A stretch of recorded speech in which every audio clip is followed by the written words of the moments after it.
Crap, I miss. Hello, everybody, and welcome to today's Kimchi Cast. It is week 5, day 2 of the 2024 LLA Spring Split. I am your host, Box Kimchi. I didn't grab anything from behind me to violently throw away in about 3 seconds because I didn't think to. I didn't want to get up. I'm lazy. Anyways, we got 2 best of 3s lined up as we are so close to the finish. It is, as it says, day 4. As it says there, it is day 14, which means we apparently need to set up my capture to be on the correct freaking window.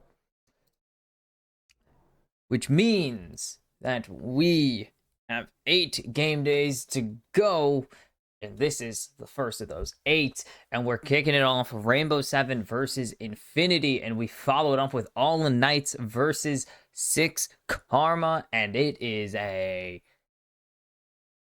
for both of these teams 2 different stories. Important for Rainbow 7, as we saw yesterday, Isurus go 6-2 lock in playoffs. Rainbow 7 in the same exact boat with a win today or an All Knights win, which is a 6 Karma loss. Rainbow 7 will lock playoffs. But for Infinity, you don't want to go 1-8. You go 1-8, you have 3 more games to go, 3 more series to go, and you are just that much closer to being on the wrong side of the 6th seed as we get into the draft here, and it seems like it's going to be the normal bans for this. Actually, Nico not disabled. Interesting, even though they said yesterday Nico was disabled. But does seem to be pretty standard bans here so far. Will we see the Smolder? We saw it yesterday. It did not perform at all. Kiefer took it, did really nothing of note, and ended up losing. So maybe, just maybe we'll see Rainbow 7 or Infinity call it a skip. Why does my phone want to annoy me right now? Anyways, what is the final ban of this first rotation? I'm going to move this a little. It will be Vi taken away. And actually, a change here. Rainbow 7 starting Daiki today. Their backup jungler. They've been rolling with Odie for the entire season, but Daiki's going to get his first game. His Summit will take the Rumble here.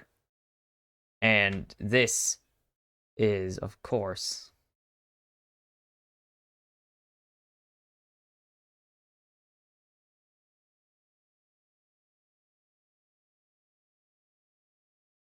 and it's going to be Senna Maokai locked in here, so that does give some flexibility. As Zoan is also in today, man. A bunch of Academy players actually coming up today. What the heck?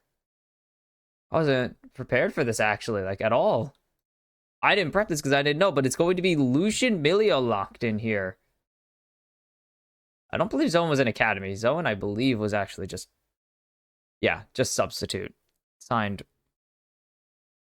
with the team, hasn't played yet, so it wasn't on the list. And that will be Tristana mid, so we know this Senna's already going bot lane. Nothing new there. One is going to be the matchup it is paired with, though, is really the question. What?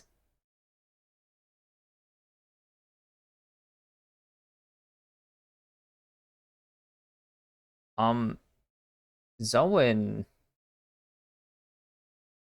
Okay. Jarvan banned away. Udyr taken away as well.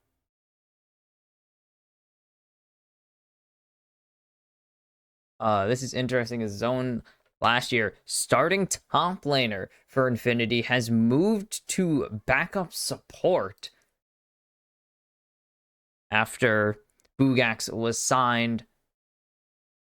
But for Daiki, this does seem to be really his first time I mean, it's what, his second, third game in the region, as Yone and Cassante banned away, and they're considering the KO. This is Daiki's second career game in the LLA, and that's going to be up against an Ivor, and we saw it once again brought to a victory somehow. Jose Dioto brought this broken tree to another victory. And they're expecting to just run it back. This will be the mid-jungle as Rainbow 7 round out their draft. It is the Talia locked into this Tristana, and it is an insta-lock Viego for Daiki as he will take it into the Tree Man himself. Oh, excuse me. And that does confirm Maokai's support, as Zoan will be taking the Tree and locking in Bugax's Jace to round out Infinity's draft here. Where is Bugax's numbers? These are all pretty standard picks, honestly. Nothing new here or out of the ordinary. Bugax already 0-2 on the Jace, though, this season, so...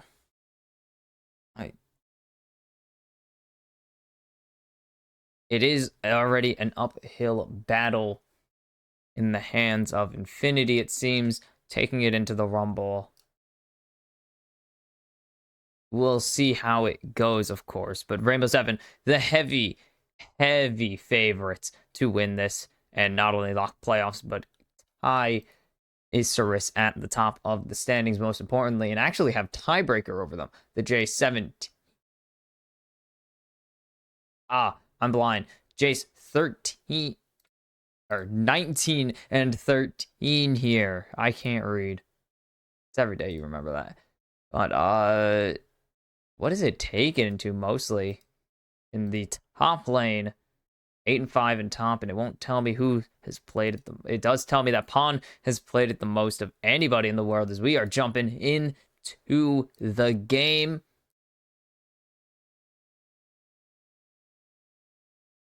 So good things for Bugax here.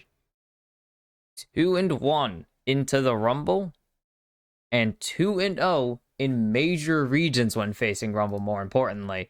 So it is green light here, but also kind of concerning how a team feels about you when they're not even putting in one of the better jungles in the region in Odeon, and they're putting in their backup who has one career game against you specifically, and that one game was 2 years ago. You did win. You're still on Rainbow 7. So, something at least. I need to open all these, so you're going to hear a lot of clicking, and I'm sorry, but it do be what it do be. There we go. Now, Rainbow 7 getting a little aggressive here. The Lucian passive, not hard to proc because of the Milio attack buff, giving him, of course, giving his passive activating his passive after they did change it a little bit. And Solid Snake just trying to clear out. They do spot out Daiki on his Raptor start, though, so they know which way he's going to path, unless he does some really crazy reverse. But Sayo should be able to really easily generate push against a Senna, especially a farming one. A slow attack speed mixed with a thorough need to burn mana to farm a lot of minions at once makes it real easy to get this push going. And as you can see, Lion's here to just bodyguard and prevent any possible engages or poke damage coming down from KZ. Easy peasy. They're going to stack this wave up, crash it, and we'll see what they do with it. They actually probably will get Bot Scuttle off with it. As you see, Lava taking a little bit of damage, but able to trade it back onto Kiefer. And boom, look at all that damage. I guess, yeah, now is the best time to do this. Rainbow 7, 4 straight, or we're on a 5-game winning streak before having to face Astral to kick off the first, or the second round robin. So this team still has only lost to a single squad this year, as they rolled Infinity 2-0, didn't even make it a competition. And that's kind of been the other part of the story here. They have been steamrolling their competition. Everybody that hasn't been Estral have been rolled over thoroughly in very very convincing fashion. And they actually became the only team to beat Estel in a single game so far this season, taking them to a 2-1 to kick off the second round robin.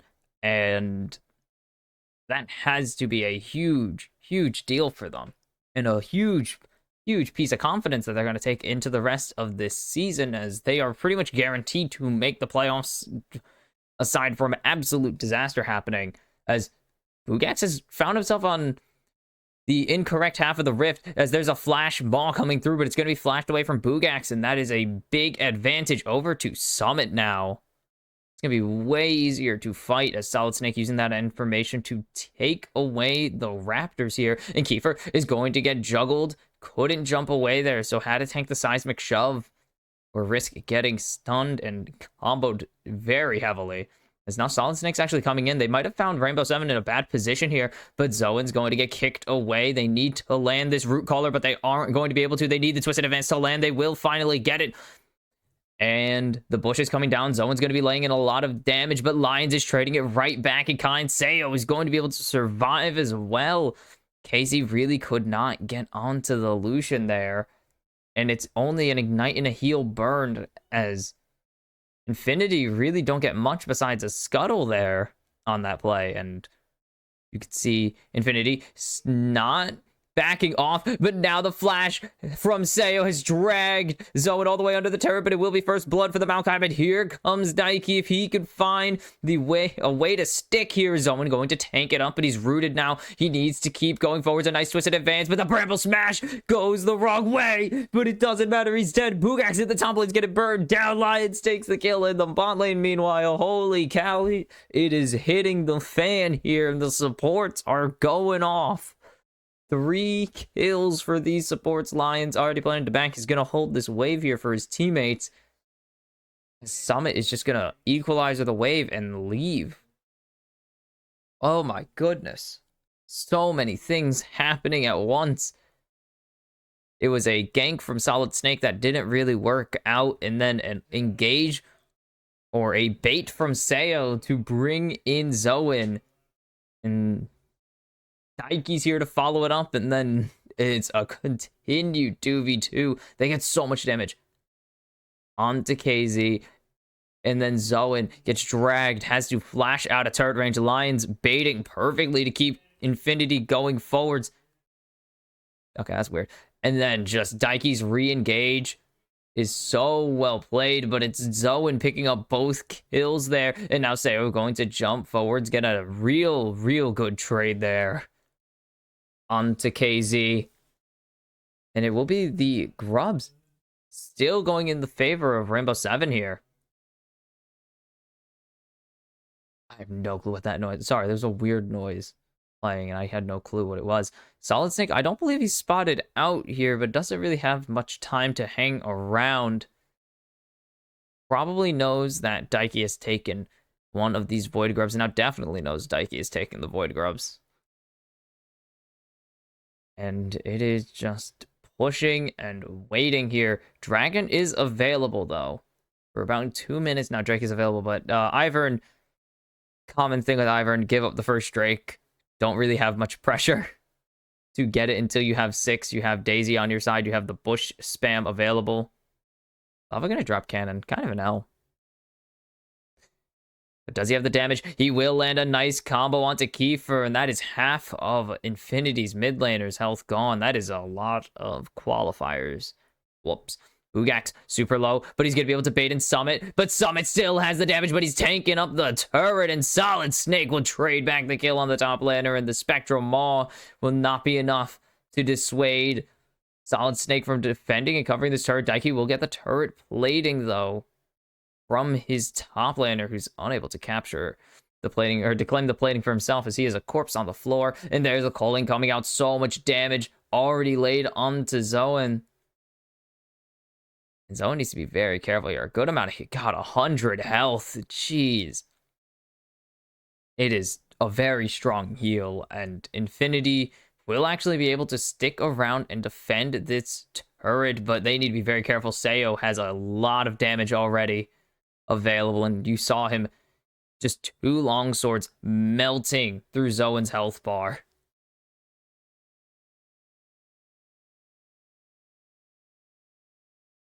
And Lava gonna just continue to clear out these waves. Kiefer's coming back. Will not actually miss any of these.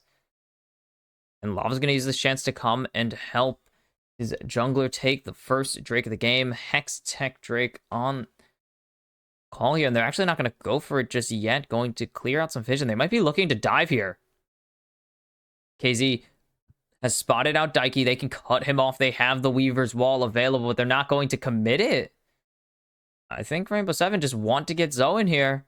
And here he comes. The twisted, or the Nature's Grasp goes down. It is Daiki tanking up the turret. He will be traded.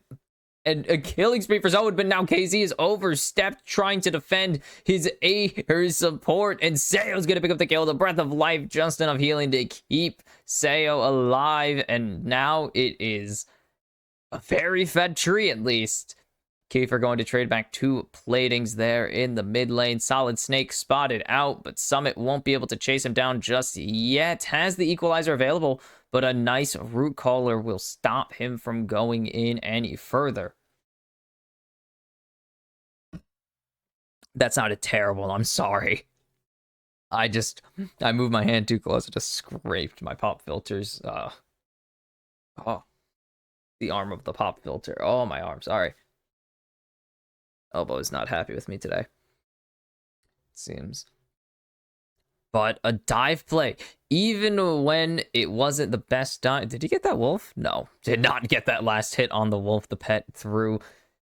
Even when they didn't commit onto KZ at first, they still find a way to pick up the kill on him as he has to come in to try and help Zoan get away from a very tough situation. And now Lava's here, unspotted. Daiki's here. This is a dive angle if I've ever seen one. The equalizer comes down, hits nothing, and doesn't really do much of anything here. And Bugax in a bad situation. The redemption comes down and heals a lot, but Summit has a lot of damage to match it. And 3 gold for Daiki is the prize. They're going to try and burn down Daisy here. The root actually landing, but it will be the kill on Daisy going over to Summit. That is 50 extra gold. That is all the value. Now Kiefer trying to jump out to Lava. Does he not have the unstable? I looked it up yesterday and I still don't remember what it's called.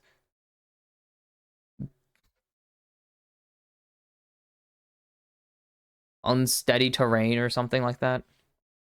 And now Daiki, I'm going to look it up. Meanwhile, Daiki cleaning up again on these Void Grubs. That is not what I wanted. There we go. Cleaning up on the Void Grubs. It will be a clean 6-0 for the jungler of Rainbow 7. His first game in 3 years. Unraveled Earth. Not going to remember it. First pro game in 2 years for him. And Lava doesn't get gets the shove, but it's going to be balanced out, and Zoan has 4 kills now, and Lions needs to get out as here comes the teleport of Kiefer. It's time to get Buster shotted. Oh, Zoan, oh my goodness, twisted advance, and Kiefer's going to pick up his first kill. Finally, Zoan doesn't snipe one away from his team. And Kiefer actually got to completely take this bot wave to let KZ and Zoan recall. And this is absolutely so... It would be so valuable to let KZ get some of these. It's not intentional. There's the Breath of Life coming out, so he actually gets hit by the root again, but the Ignite and the autos finish him off, and Seo has the culling to hand over the kill gold to Zoan pretty much, because he can't afford to take it, but Bugax now under the turret. There goes the redemption. Bugax has found Daiki, doesn't hit the shock blast though, and that is going to cost him his life. As there goes Summit, and Daiki picking up another kill in this top lane, but Summit, does he have the damage here? There goes the equalizer. Lava's here to back it up, and Daisy's not doing nearly enough. Daiki picks up the kill onto Solid Snake, and Rainbow 7 are making this top dive so damn easy.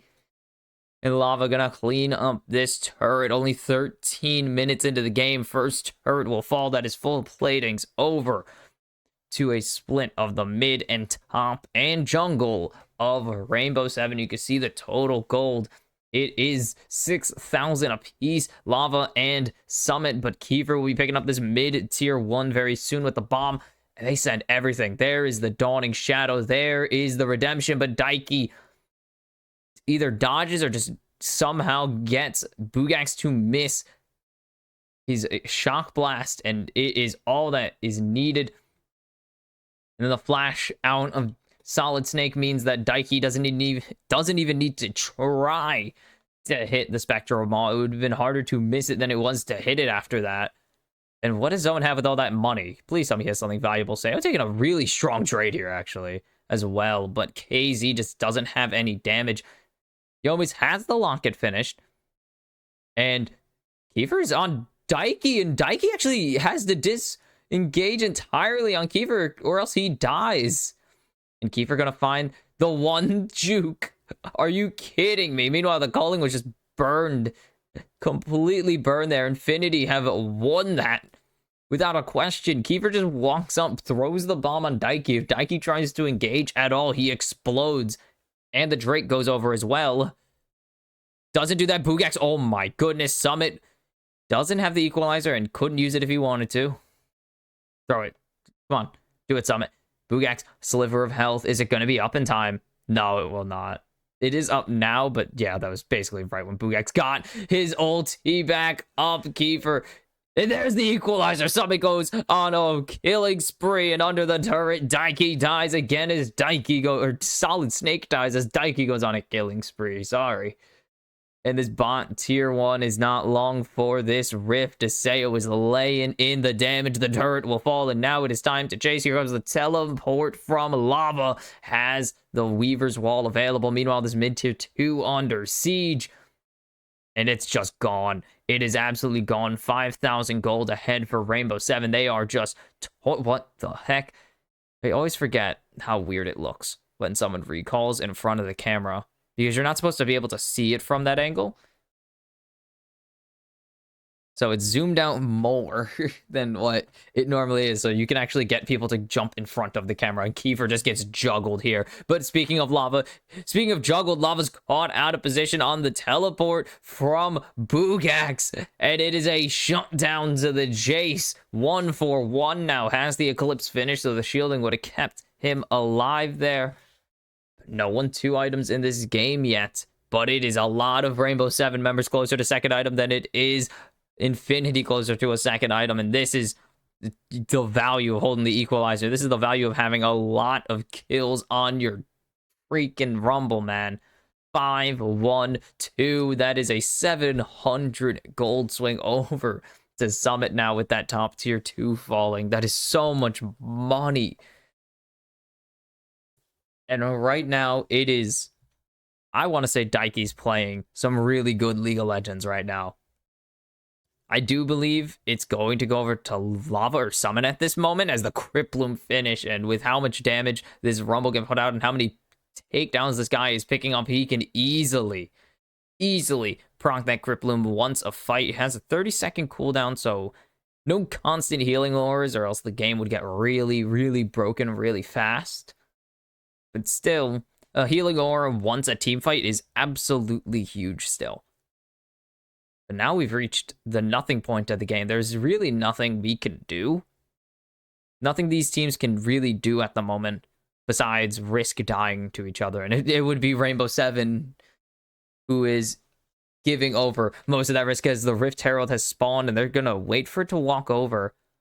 Now, do they want to drive it? They did actually patch the Rift Herald. It is easier to turn in the first few seconds of driving it, but it doesn't even matter. There's the crash coming through. Lions drives the Rift Herald, drives the car, and equalizer comes down. The Weaver's Wall will actually push everybody off, but it's going to trap one man in the corner somehow. Kiefer will get the top tier 1, but a beautiful Weaver's Wall to trap Solid Snake on the wrong side of the wall and be the one stuck on the other side somehow. And now the calling coming out, and that is almost all of KZ's health gone. There's the breath of life. There is the shove, not the shuffle, the shove, and that is Bugax off the map. There goes Zoan, not Zero. Zoan falls. It is a shutdown at least to Kiefer, but Kiefer will fall right after. Daiki has a triple. Daiki can get the penta here, but I don't think it's going to happen. I think Rainbow 7 are going to forego a double pentakill on the jungles this season and will just take game 1 instead. Rainbow 7 roll game 1 against Infinity. with Daiki in two. Welcome back to the stage, Daiki. Has spent the past year playing in the Gold League, and as you can see, giving Zoen the hug. I believe they were former teammates. I didn't look super far down the rabbit hole, but I do believe Zoen was at one point. Hold on, I'll look it up. No, Ebro, and Pampas. But it is I forgot to transition the scene because I wasn't paying attention. That was a brutal game. Daiki, it may be against the worst team in the league, but Daiki looks game ready already. Like, he looks stage ready already, which is insane, because that is not something that normally happens with your rookies. You don't normally have a player who, I mean, I guess not a rookie. He has played a season before, but you don't usually have a player come in and look like he is stage ready and hasn't played in the LLA, has only one game in the LLA, and that was 2 years ago. And then they come in, look stage ready, just completely out of the blue, coming in. It's like, we're pretty close to locking playoffs. Odie's gotten tons of reps, of course. Odie is a veteran of the scene. We don't really need to worry about Odie. And then just, this guy comes up from the Gold League, spends a whole year on Rainbow Seven Academy, and just looks like he hasn't missed a single step. And again, it is against Infinity, but it looked damn good. Daiki played an incredible game, was really in there with the ganks. I mean, that bot lane play did actually not work out in their favor in the end, but it did work out, I guess. It was a 1-for-2, so it didn't work out, I guess. Damn, I'm going to keep flipping sides until my brain remembers how to count. But this was a chaos game, and here comes Daiki. So Seo's going to bait here. You remember this play. Seo baits, gets Zoen all the way under the turret, tanks a turret shot, and then they're going to trade Seo onto Zoen, and then they're going to trade 1-for-1 on these carries again. And this is actually a really bad play for Rainbow Seven. But then the Grubs, and this is a terrible play for Rainbow Seven. This is like the only bad play they had this entire game. This is actually where Infinity looked like they were turning the tables. They had a really good, they executed this play to perfection. They had a strategy they wanted to go for, and it was not even a question. They get a kill onto Kiefer. That's great, because they really weren't getting kills onto the carries this game. But then just Summit, Super Fed comes down. Daiki has been all over the map. I really hope it said that way, and I'm not saying something super offensive. And then Lava actually does get caught out on this teleport, trying to recall. There's no real way for him to escape. He really only had the opportunity to Weaver's Wall, and if that got sniped, it was over.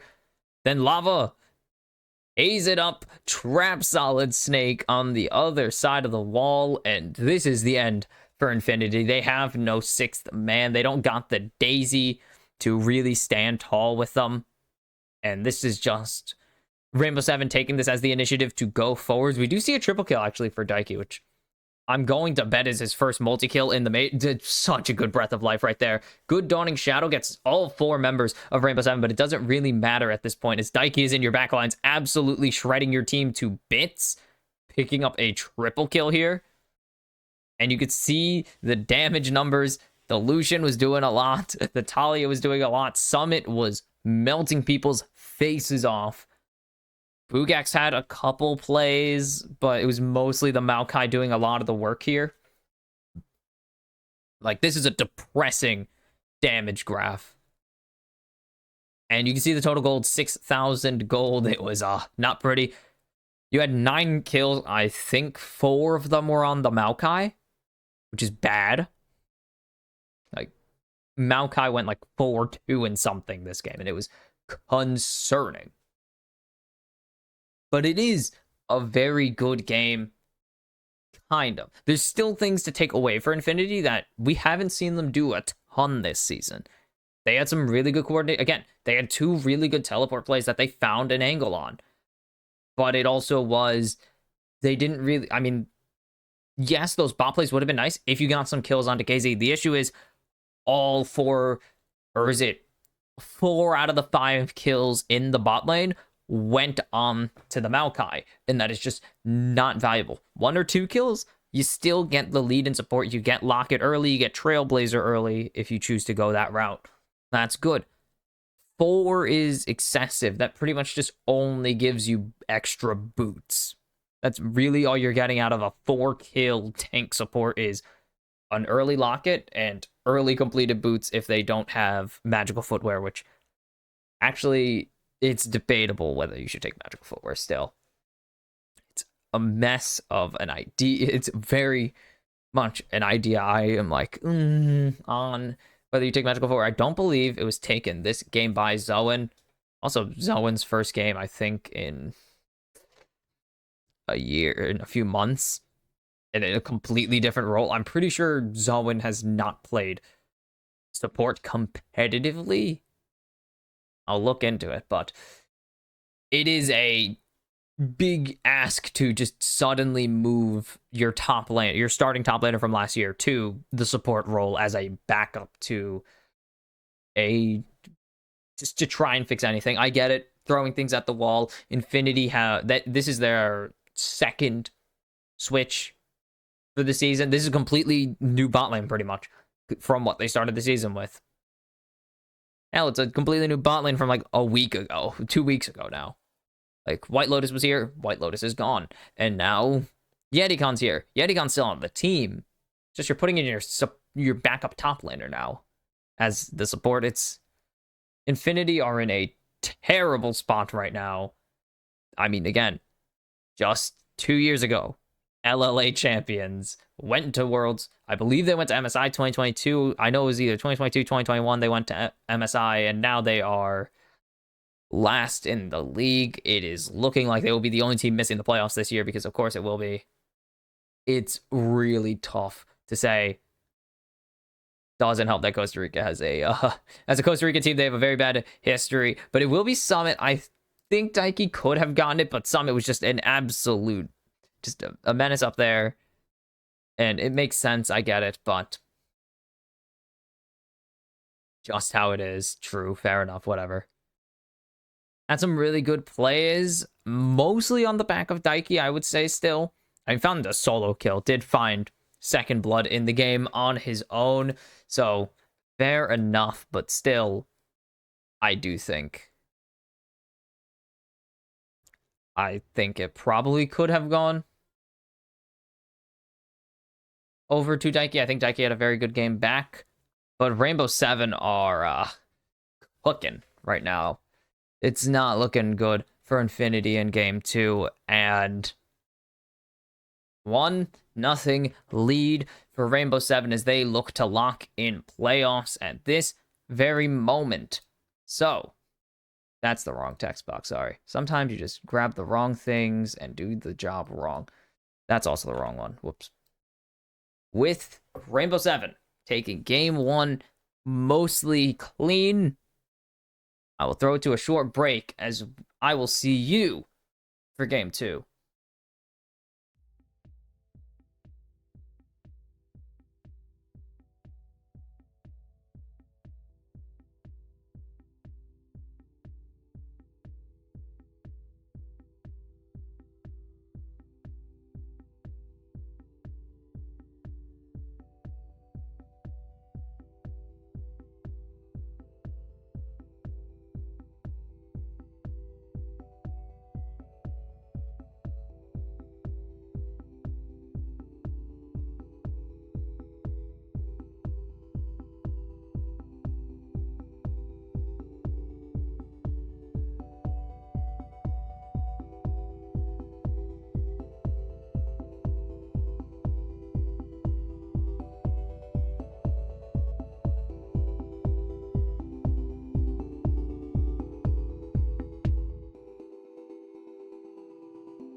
Hello and welcome back to the Kimchi Cast for the LLA 2024 Spring Split as Movistar Rainbow 7.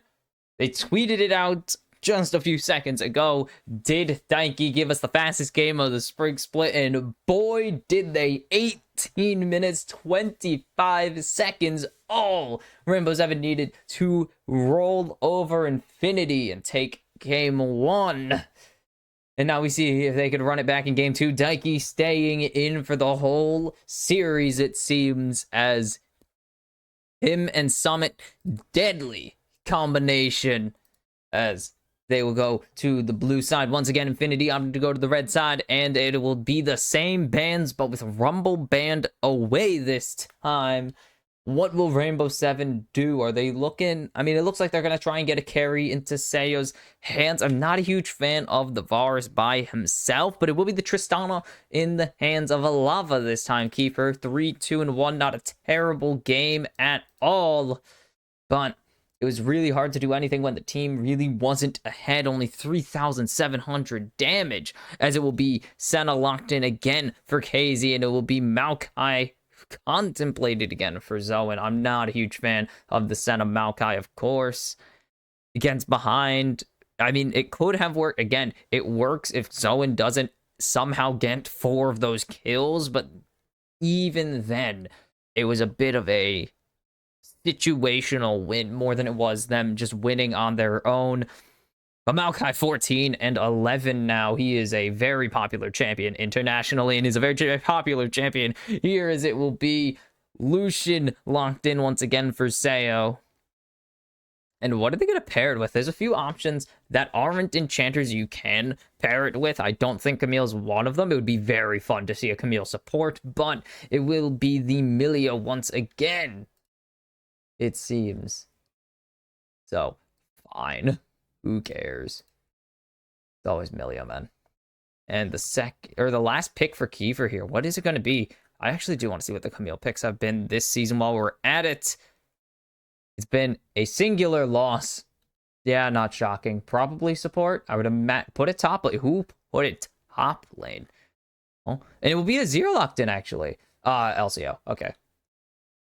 I was going to say, what? Be the Azir locked in, one of the most popular champions still, all these years later, man. 76% presence. I don't think that's including last game. It doesn't update per game. It doesn't update after every single game here. No, it does actually. They updated it super fast today. Damn. Ivern banned away from Daisuke, and Solid not going to be on that Vi today. Lilia taken away from Daiki. Did I say Daisuke? Daisuke. No one knows what that's from, or what I'm referencing. Yes, I know it's a word. Shush. Lilia taken away. They don't want another Rainbow 7 masterclass in how to make people fear the deer. And it will be Nautilus sniped away. They want to put this Maokai in the jungle. God damn. Rel's banned away, Poppy banned away, Vi banned away. They want this thing in the jungle. KZ's gonna hover the Kale, as if anyone's ever gonna pick that champion again. Kale's in a better spot than she's been in a little bit, and still no one wants to touch her with a 17-foot pole because it is Kale. And it's gonna be Maokai support again, though. Sejwowney. I like how they say it. I do like how they say it. Sejwowney. I think it's very nice. It's very, I don't know, it's satisfying the way it's pronounced with the accent because of how the Spanish language interacts with the alphabet, or with us American, or our very English names. That's an Elise in this meta, so they're gonna need a Cassante. That is the first thing. I believe that is easily the first Elise of the season, and I'm gonna forego looking up any Sejuani stats for the time being, because that has to be. There's no way it's not. Someone's picked this thing? 1-0. Who did it? 1-0. Sorn picked it up. I believe that is VCS. Mbox Esports have played it. Are you kidding me? And it would be the Yone in the top lane with the Cassante. I was right. I didn't even need a look. I just knew. It's a feeling I have when I know someone needs a tank. It is Cassante. Are you kidding me? Mbox Esport or MGN Blue. Sorry, not Mbox. MGN Blue picked it to win. So, Elise is 1-0 in pro play this year. I don't know how I feel about that, considering she's not in a great spot at the moment. She's 2 bans. Who banned her? Who is banning Elise? I'm honestly impressed. Who the frick is banning this champion? She's not that strong. Whatever. I was gonna look into Sejuani. This is way more interesting. God damn. The first Elise of the year. What the hell? I wasn't prepared for this, man. I don't even need to look. I know that's the first Elise of the split. Ooh. Hell yeah. Okay, so this kind of changes up a lot of things, actually. Because now Rainbow Seven are kind of worried about this early game. They really want to get this Elise ahead. Elise is a very much... If you don't get ahead, you are in a bad spot. Champion, as we jump into the game here, and I didn't double transition. Why is... Oh, I'm dumb. Anyways. Where the piss is Sejuani on this list, man? I'm going to continue looking as we have an interesting game already lined up for us. I mean, there's Sedge. Still a negative win rate, yeah. No surprises. I mean, is this a Daiki special? I don't follow the amateur Latin American League, if you could imagine, so... Is it? He's won a game on it. He won a game on it last year. He's 1-1 on it in the previous year, but throughout his entire career, how about that? 2 games of Elise. That is it. He played 2 games last year, and that is it. I'm assuming he likes it in solo queue, then. Because otherwise, I can't imagine... Can't imagine what else there is.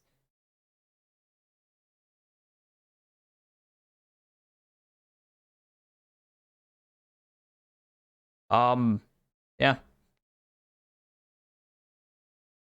Interesting. So Kiefer's gonna get a little bit of damage here, but this is a much needed protect the president kind of strategy. Like, it is the case that they're gonna need to protect the president here. As we can see, the clears actually spotted out. Thank you didn't even play during the playoffs last year. He's credited with being on the team for that run.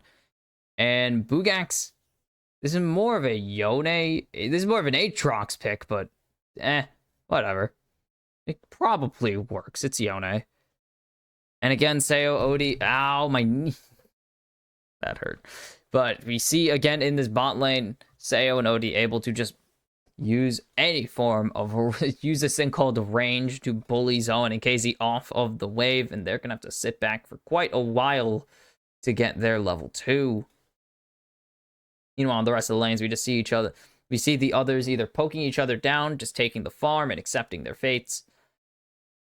But no crazy trades yet. No one's deciding this is the time to hero up and make a play. I definitely grabs on there. As Bugax gonna try and grab some damage here. And now Lava jumping onto Keeper, gonna get a little bit of damage. It's gonna take quite a bit. The Hail of Blades Azir. A lot of people tried it. I don't remember a lot of people succeeding on it at Worlds, but they tried. And now Daiki here spotted out. This is what Elise needs. Level 3. The flash. He's not going to connect. And Daiki may have just killed himself off as Seo so deep into the enemy position. Odie's gonna fall. It's first blood over to KZ in a disaster dive. Zoen picks up the kill onto Daiki, his 5th of the series. And it's a double kill for the wise mystical tree. 3-0 Rainbow 7. The dive turns into a disaster in this bot lane with the Elise. They try to force the play. The stun doesn't land. I almost called it the wrong thing, man. Oh, the dive becomes a disaster. Oh, no. This dive revolves around one thing. There, boom, done. Dive's over. They thought they could get KZ down, but it's just too late. They didn't even put any damage into him. Odie will fall for first blood. And then the tree. It's better that the tree get it than the sedge, but it's better that KZ gets that second one, actually. But Wise Mystical Tree, 6 kills on this series now. If you're wondering, yes, that does make Zoan the kill leader for this series. 6 at the moment. I believe it was 5 or tied kill leader. Daiki had 6 last game, and it is 5 for Summit. So I think this is the only time a non-Pyke support has led a series in kills. And Senna, but non-fasting Senna. I don't think a support's ever played Senna. It's always been the support playing the farming champion. And Zoan, now in a bad position. They run it back, baby. There's no flash on KZ. The webs don't land. Cocoon misses, and KZ and Zoan escape with their lives.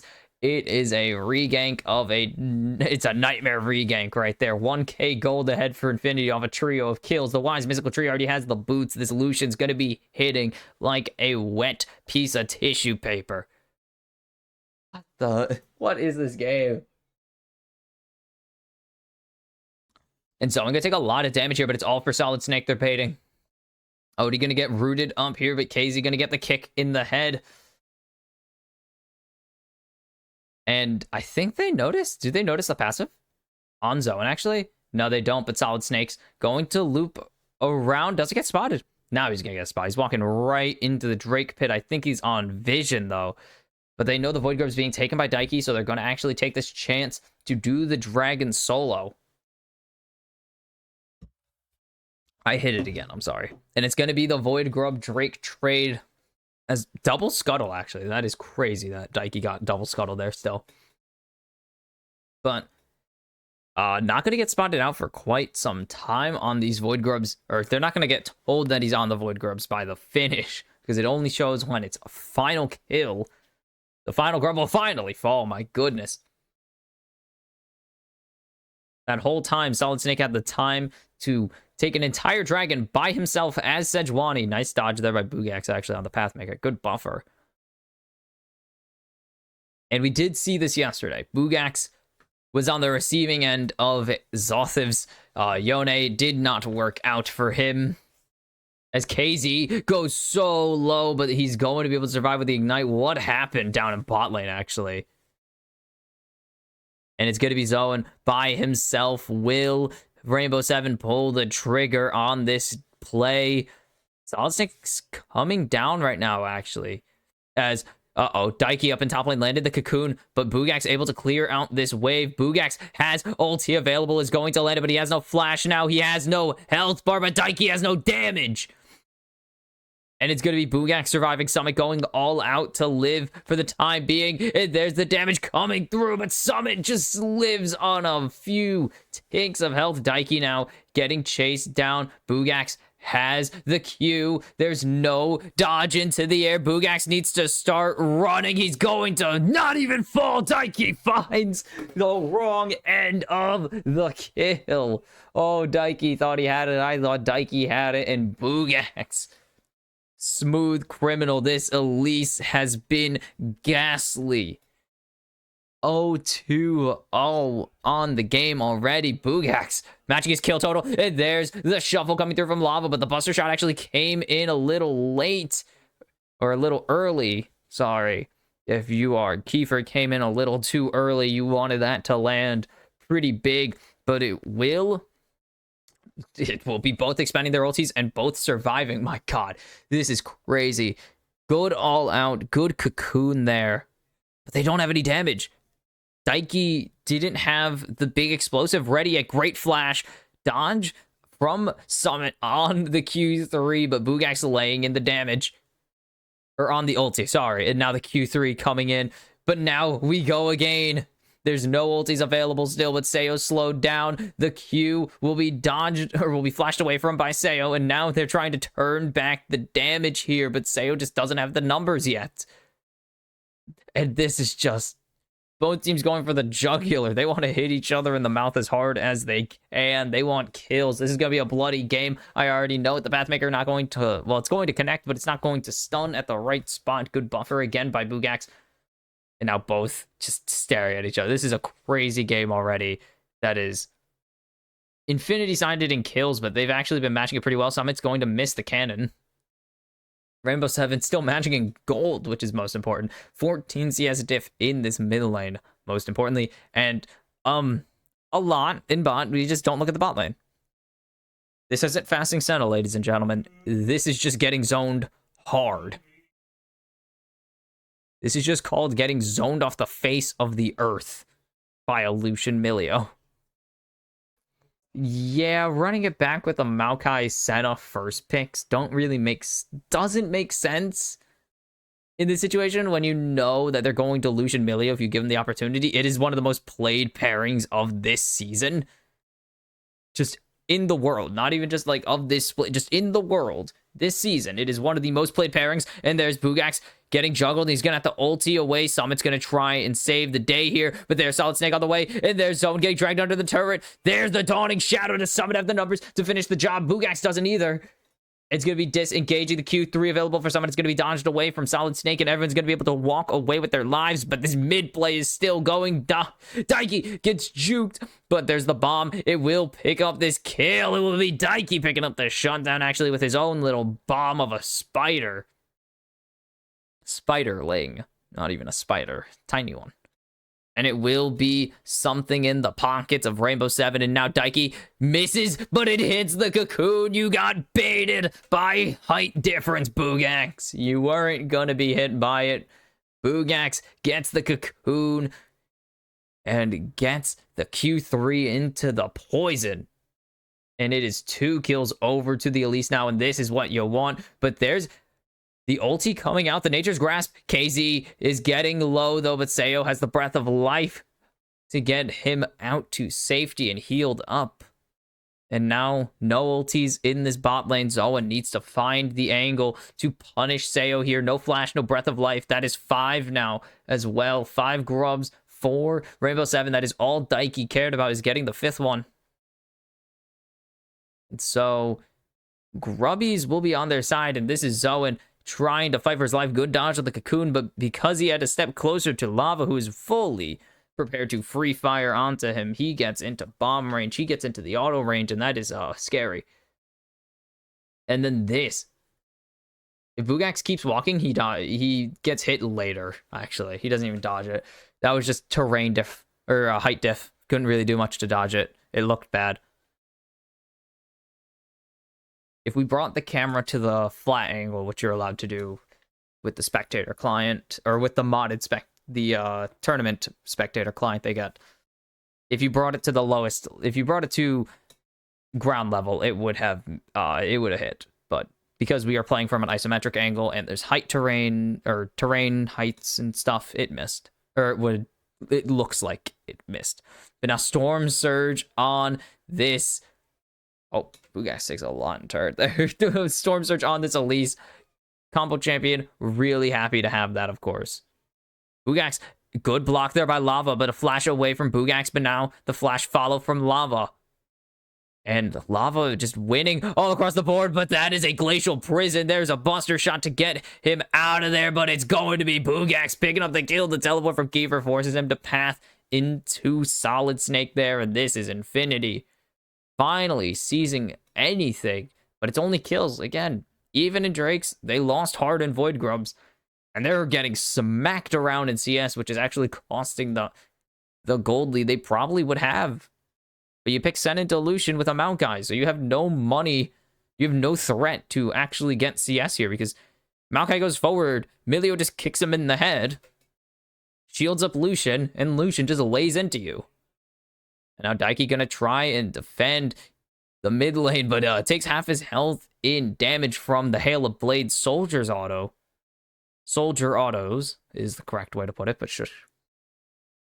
But Sayo gonna continue using Odie to push in this bot tier 1 here. At least first turret hasn't fallen. We saw the tier 1 in mid fall, or was it tier 1? No, tier 1 and top fall just 13 minutes into the game, and now Zoen's here. Seo doesn't get the first strike off. They will get that fourth plating, though, just 10 seconds before the despawn, or the platings drop. Seo was taking a lot of damage, but so is Zoen. Daiki's here, but they know Daiki's here. And now Solid Snake is on the map available, and it's going to be smited away, but there's the root. Daiki has to buffer that properly, but they can't go forwards now. That actually forces Infinity to disengage. If that root connects, that is Zoen and Solid Snake jumping onto it, but they don't even have Glacial Prison. When did they burn Glacial Prison recently? Is it still down from the Tris play? I wouldn't be shocked. I actually don't know the exact timer on Glacial Prison, but would not be surprised to see that it is about 2 minutes. It's only been like a minute and a half, actually. Not even a full minute. So Lava does a really good job to block Bugax. The only issue is that Summit's not in range to follow this up, and Solid Snake's right here. They see the teleport coming through, and they know they have to throw CC, not just damage.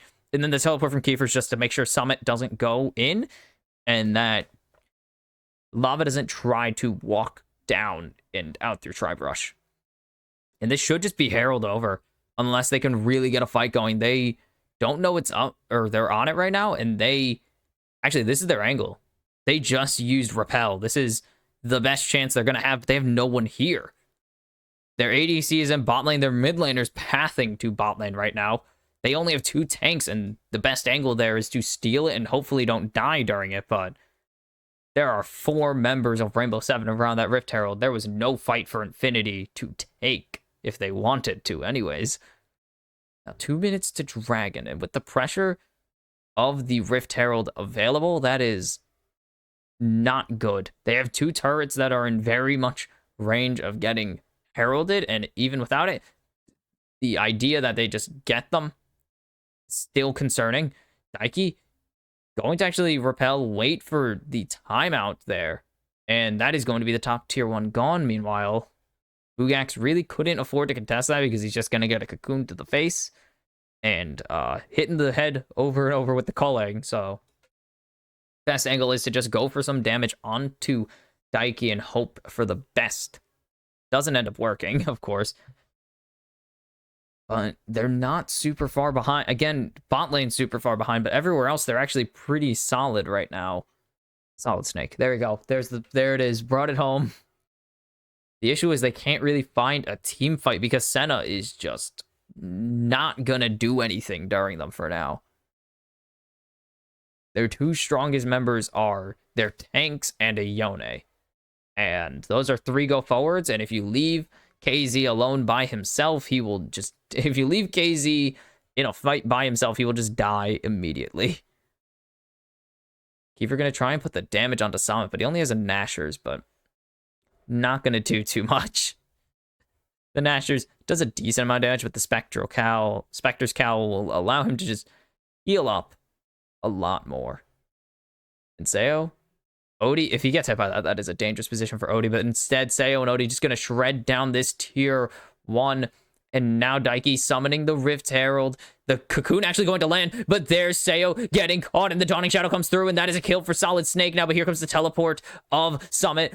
But Zoen going to be able to kite for now, get back to safety, but he's going to get blast coned back into the danger zone. KZ forced to flash away from the Q3, and it is a 1-for-1 as Daiki goes on a killing spree. There's the shuffle, but it's only onto Summit, and no one really important is going to get caught, and it's going to actually be Summit jumping onto KZ. KZ has no flash available. He's going to die. Kiefer, meanwhile, trying to keep the backline dive going. He has fallen real easily. Bugax is going to be able to jump away with the Q3, but Solid Snake forced to flash, and he's actually going to flash right into the kick, and that's Lava picking up the kill. Bugax will trade back Summit, but it's a 4-for-1, and it is going to be Rainbow 7 picking up the second, or their second Drake, the third of the game, and they are 1 step closer to the Hex Tech Soul, but that is quite a ways away.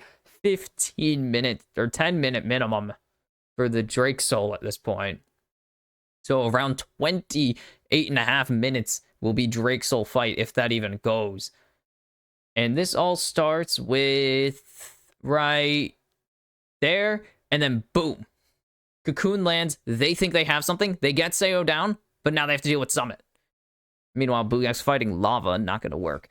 But they got Seo, but they They burned everything there. They burned Nature's Grasp and Glacial Prison. So that's all their CC gone except for Fate Sealed. And Bugax just wasn't there yet. Bugax was walking into the fight still. And Bugax made some plays, but it was too late. They left KZ exposed. And when he's exposed, that is the end of the conversation, unfortunately for him. Because he's their core damage carry until Bugax and Kiefer get online, all the way online at least.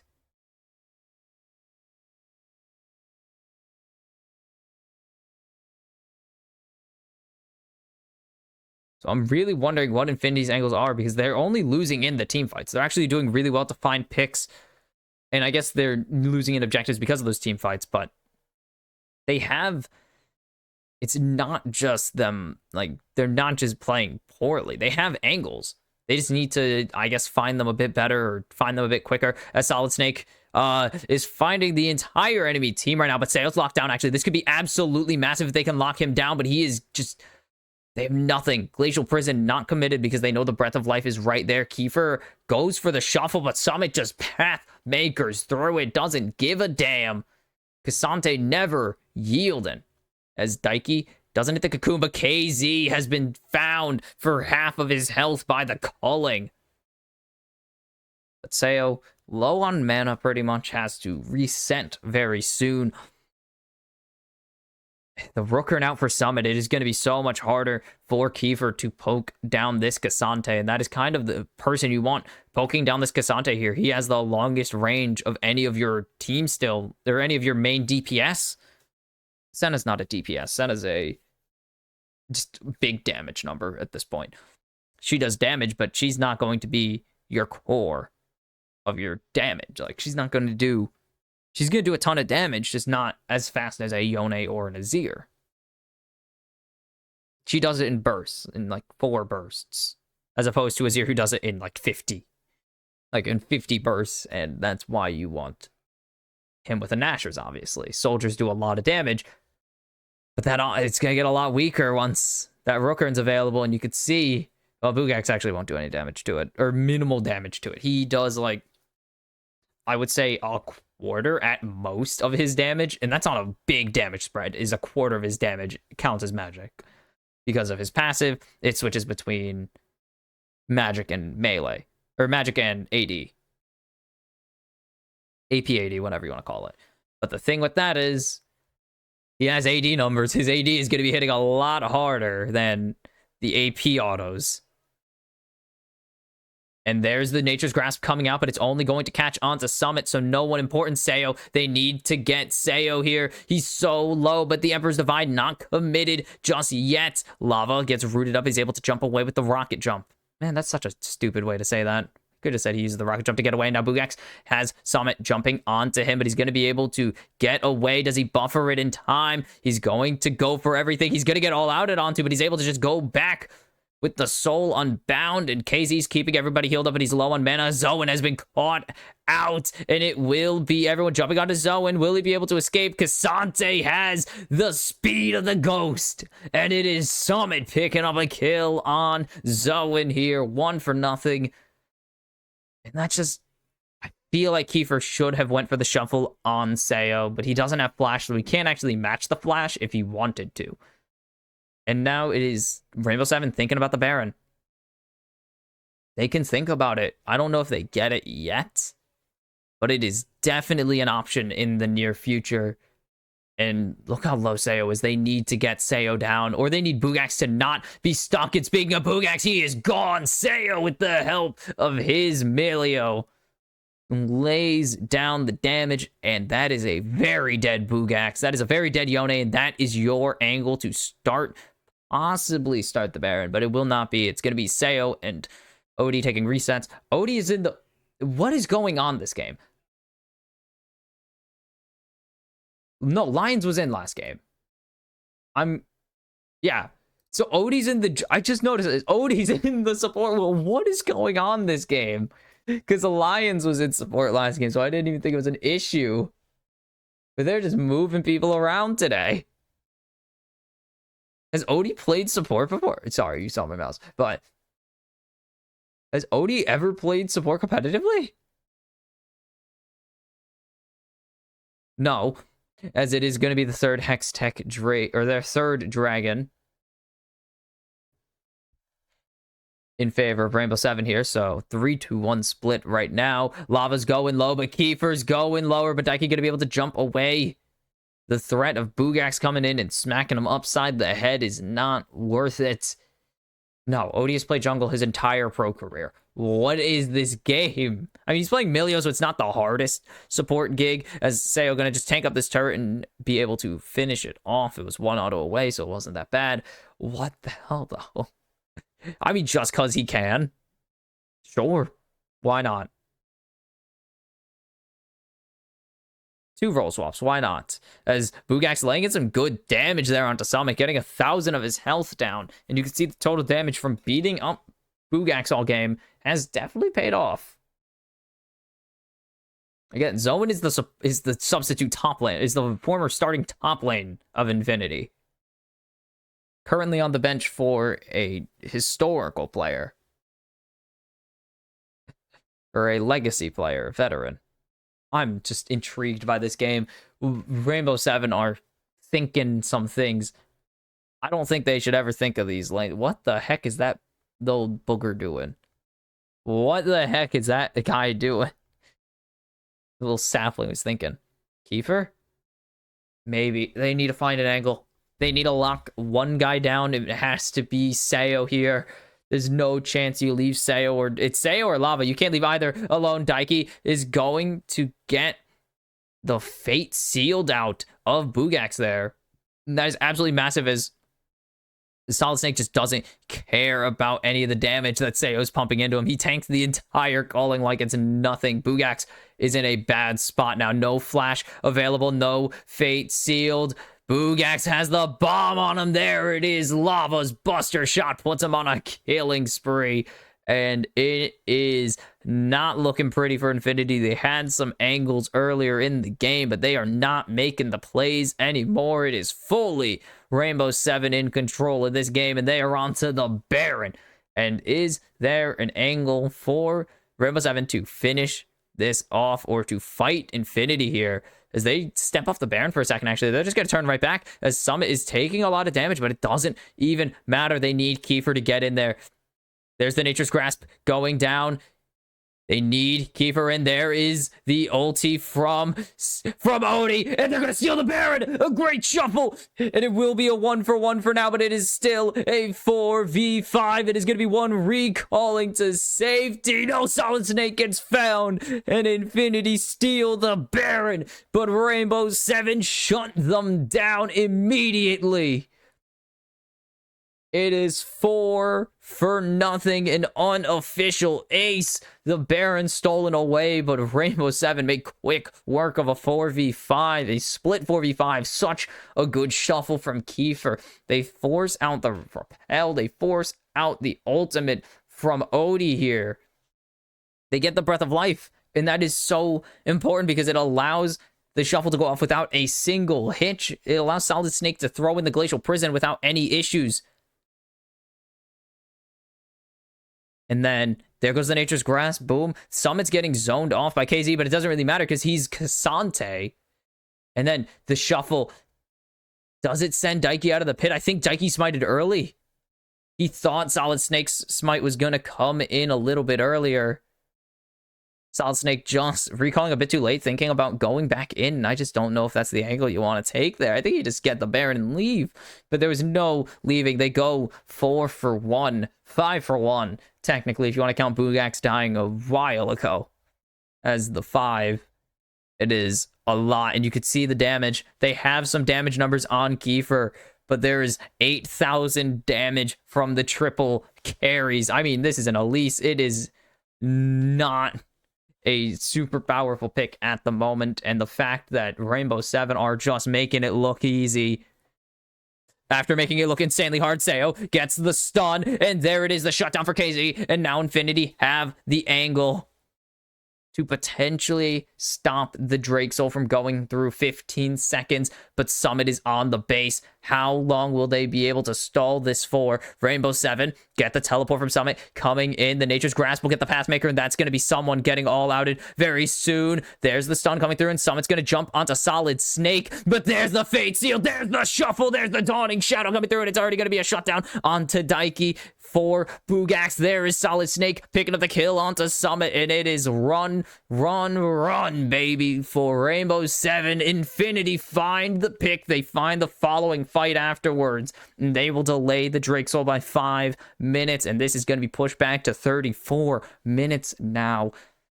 Holy cow, Infinity fight back. They steal the Baron away, and then just like a minute, 2 minutes later, delay the Drake Soul by another, and it starts with Sayo getting caught lacking. And then this fight, it's played to perfection. They wait for the all-out to come through, because then Cassante can't afford, because he's fighting, Summit can't block anything. As long as they get Summit out of the way, they can throw in the Fate Sealed and hit double carries. And a 3-for-0 for Infinity gets them back into this game, and there's the damage. They have triple carries as well. They just need to get them out there, and you can see the Cassante doing absolute nonsense, absolute BS coming through from this Cassante, because he is a champion who does too many things and does too much damage. That is also a testament to them picking off, but there's Daiki getting picked off. He's going to be able to jump away, but he's going to land right back down, but he's going to flash to safety, get the healing from his Milio, but that is a 5-minute cooldown. That is 5 minutes off the clock here, as Lava has found Boogax. I think it was supposed to be the other way around, but it is not how Boogax drew it up. Gets the Buster Shot, has to disengage, and now Summit has found Kiefer. Kiefer's definitely walking up a little too far, but there is the Nature's Grasp coming through and forcing out the Cozy Campfire, the Breath of Life.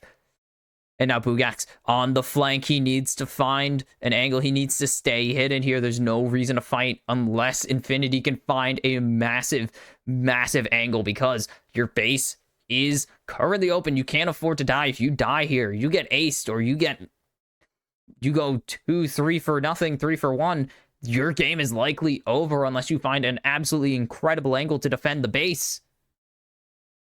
And instead, Infinity, they tried to commit. They get the flash out of Daiki and then follow up. Don't find anything. Instead, burning the flash of Kiefer and just give in, because there's no reason to fight. You are in the middle of shoving waves back and forth. There's a minute to Baron. You don't want anyone to be on 40-second death timers and allow Rainbow 7 to set up this Baron fight and take control of the river before you can even do a thing about it. So it is Infinity making the smart play there to just give in and reset. And now getting to the 4th item of this top of the Yone. Potion available for Kiefer. Now he's just waiting to pop it instead of going for another item. Has the ability to just go for the potion here. 500 gold instead of a few thousand. And you can see this gold lead still 4.5k in favor of Rainbow 7. This has been an insurmountable mountain, but Infinity have been making a damn good effort to climb it. 3 items on almost every single carry in the game right now, and Cassante. Can't forget about Cassante. Trailblazer finished for Zoan. It's going to be huge into Lucian and Trist, but it is going to be so difficult to get this Elise. The shielding is going to be real nice, though, but Kiefer has to teleport in. Here comes the teleport from Summit, I believe. No, that's from Lava. Summit's in top lane. They don't know they're on the Baron, but they think they're on the Baron. Boogax gonna jump away here. Is he gonna get all outed? He just thought he buffered it in time, but there's the all out onto Boogax, and there is the kill going onto Daiki, but there's a nice Dawning Shadow, but they need to find a kill here. Summit going low. Lava is low, and Kiefer finding the kill onto Cassante. He yielded, and now the angle is wide open. Both top laners down. It's a tank for R7. It's their only tank, though. But now they think they found Zoe, and it's going to get the flash out of Infinity support. And now it is time to play. It is time for the standoff. Oh, my goodness. The Costa Mexican standoff. There we go. Brought it back. I couldn't say Mexican standoff. Both of the teams aren't Mexican, so it doesn't work. But it is going to be a reset from Rainbow Seven. They have no vision, actually, but if Infinity can find an angle here, they're going to stop the recall of Odie. It was very, very close. But they do just miss out on that route. If Odie gets caught there, it is easily all over for this Baron fight. Now, Summit going forward gets rooted up. The teleport from Kiefer is here. Does he have the all-out available? He does, but he's just going to use it to disengage. He actually gets burned through about 1,000 health right there for Summit as Bugax trying to find Daiki, but we'll just disengage using the Soul Unbound recast. And we're staring each other down. These two teams don't want to afford to give in here, but Sayo is going to fall, but there's a great buster shot, and there's no Emperor's Divide in this fight now, and this is Rainbow Seven's angle. They need the all-out to connect here. Zoan already so low, down to a quarter. He is gone. Bugax needs to land a Fate Seal, but it's not going to connect to anyone. It's a double kill now for Daiki. Lava finds his unstoppable kill. And Lava chasing down Solid Snake, but it's a 4 for nothing. And this is what I was talking about. Infinity don't find the angle, and it is crucial to keep Kiefer alive. But Rainbow Seven execute the Emperor of Shurima, and Infinity 1-8 on the year. Rainbow Seven, on the other hand, are going to playoffs. They will not pick up the A's here, but they will pick up the Nexus turrets and the Nexus itself. Congratulations, Rainbow Seven, for locking in the knockout stage and securing a shot at MSI. And for Infinity, that might be the nail in the coffin. You need a massive 4-game losing streak here from 6 Karma. They have all 6 series to go. I mean, 6 Karma are running the gauntlet. Back to back double game weeks. And every single one of those are consecutive game days. But all 6 Karma need are 1 win, and they are playoff bound, and Infinity will be sitting out for the rest of the playoff stage. And as Rainbow Seven take their 6th bow of the season, the most important one, if you ask anybody, because that is the one that secures you the best of 5s. It is very, very dire for Infinity now. Rainbow, all 6 Karma need to do are win a game, and they pretty much guarantee playoffs. 6 Karma beat Infinity already. So even if Infinity tie the season series at 1 win, or at 2-0, or at 2-2, because 6 Karma 2-0'd Infinity, all 6 Karma would need to do with a win against All Knights, which is up next. A win against All Knights here would almost guarantee you playoffs, because all you would need to do to make it is win a singular game against Infinity in your rematch. You don't even need to win the set. You just need to win a single game if you beat the All Knights here. 1-8 for Infinity, though. This is a rough showing for the former champions, but the Rainbow Seven faithful stand tall. They stand proud. Their team made playoffs. You're competing for the top half. You're competing for a top 2 seed, so you get side selection in your first series. You're even competing for first, but that's with Isurus. I mean, with Estral going 8-0, it is almost impossible. It is almost impossible. You got 4 more series. You would need to tie Estral at 8-4. Yes, believe in Daiki, and Daiki delivers a pair of wins for the Rainbow Seven fan base today. Odie picks up his first career win in support, I believe. I don't think he's ever played a game of support on the pro stage before. Rainbow Seven Infinity get the job done, and that's what matters most here. I'm trying to navigate my way through my own setup because I'm very good at what I do here. Very professional, always. But Infinity have the impossible task of trying to come back 5 straight series losses now, and in those 5. I mean, some of them 2-1. I mean, you went 2-1 against Isurus on, I mean, to kick off your second round robin. It was very, very close, but it just was not enough in the end. And you bit defeat again, and then 2-0 from Estadal, and now 2-0 from Rainbow 7. It is almost impossible to imagine a situation where Infinity make the playoffs, besides 6 Karma matching you all throughout. They would need to go blow for blow, and Infinity would need to beat them in the rematch. Like, it is quite literally, you need 6 Karma to bomb as hard as humanly possible here. But Infinity have made this a near impossible task on themselves. Like, you have to rely on All Knight's Leviathan or 6 Karma bombing it, and you suddenly picking it up. You've beaten one of these teams. You beat All Knights. That is it. You have not beaten anybody else in the season. And so the climb, I mean, the schedule doesn't get any, it does get easier for you. Again, it only can get so easy when you have only one win on the year, but you got Estadal out the way, you got Rainbow 7 out the way.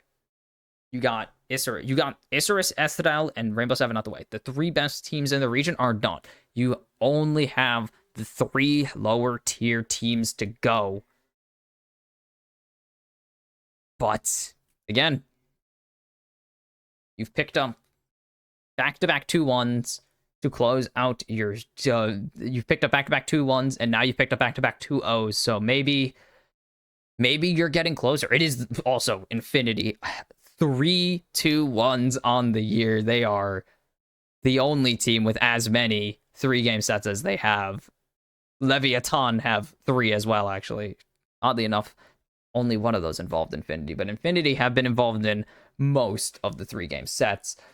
So there is some light. You took Leviathan to 3 games, you beat All Knights in 3 games, and you took Isurus to 3 games. So with Rainbow 7 technically being better than Isurus, maybe you're going to start beating up on some of the other teams. You showed some promise. There were some plays made here, but I do think the bot lane is kind of the handicap still. I just don't see KZ and either Yeti Khan or why can't I remember his name? That explains every single thing. I mean, I just can't see Zoan being the answer. I can't see KZ being the answer in the bot lane. Kiefer had a really good game. That's really it.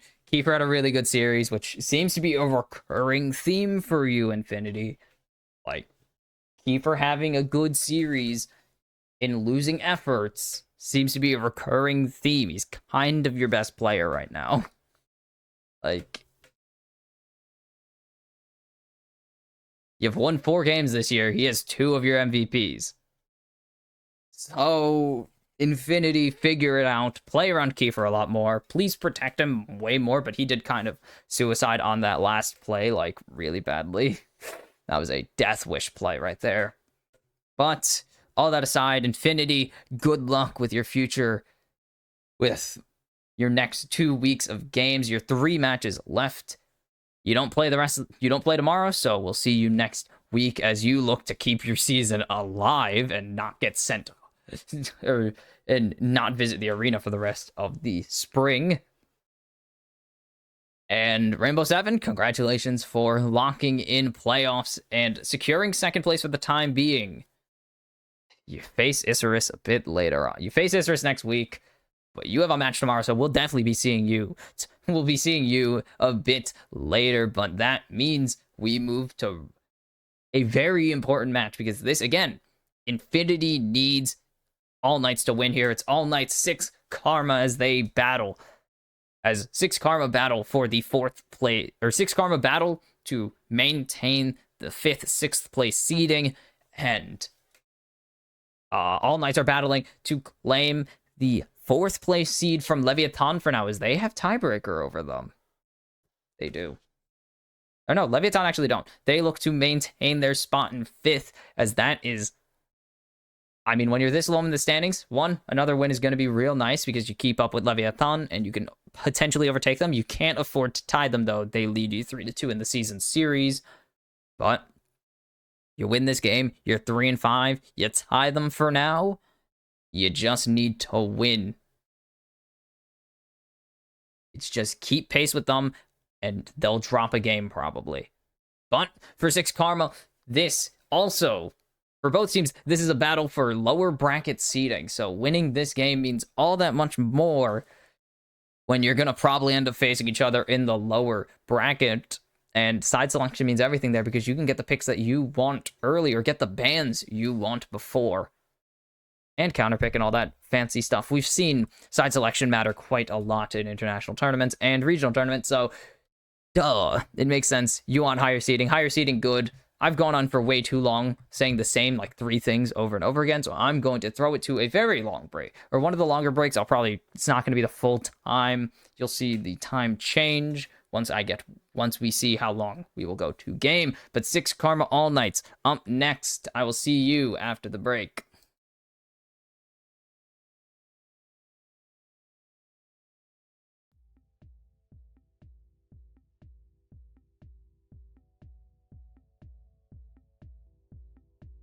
Fuck me, man. Oh, oops.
Hello, everybody, and welcome back to the Kimchi Cast. I'm running a little late. Things came up, and things did happen really quickly, but I am here. I say we as if there's anybody else in this room with me. I'm sad and alone still.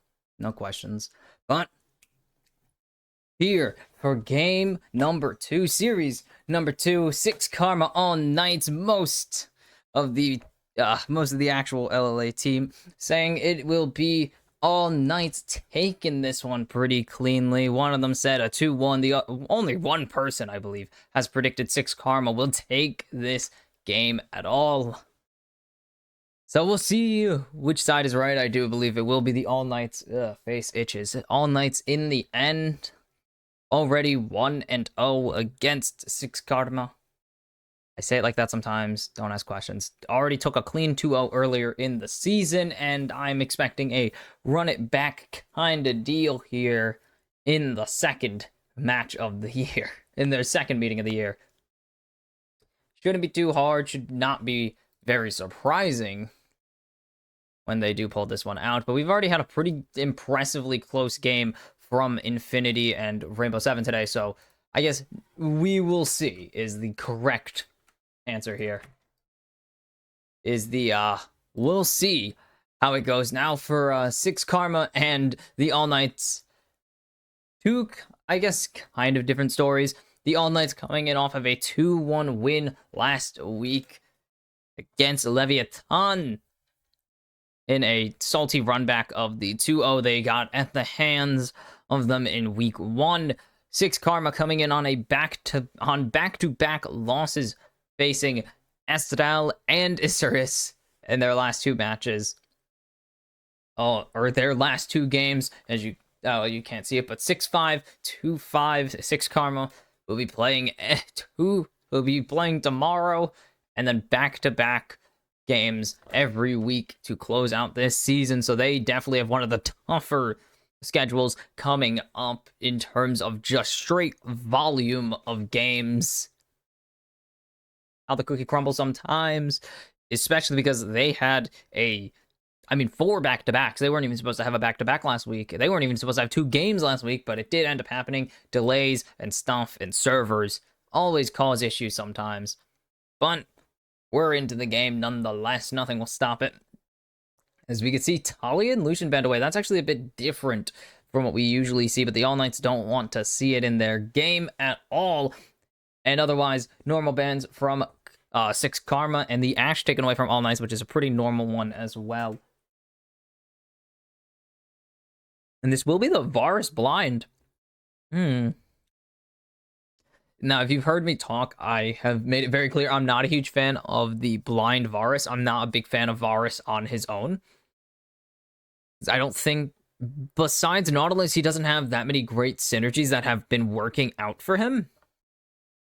It needs the Ashe pretty much to allow him to get really aggressive in lane, unless you're piloting it very well, of course. We've seen some very good Varuses, like Gavato yesterday played it very well, yes. But we've seen a lot of Varuses without the Ashe get very lost very quickly here, as it's going to be the Azir locked in here for Seiya. Again, 6 Karma really looking for anything. They haven't had many good games this season. It's going to be the Cassante for Ace. And it's going to be Grell over to the Ivern, and nobody's going to be on this Tristana. Interesting.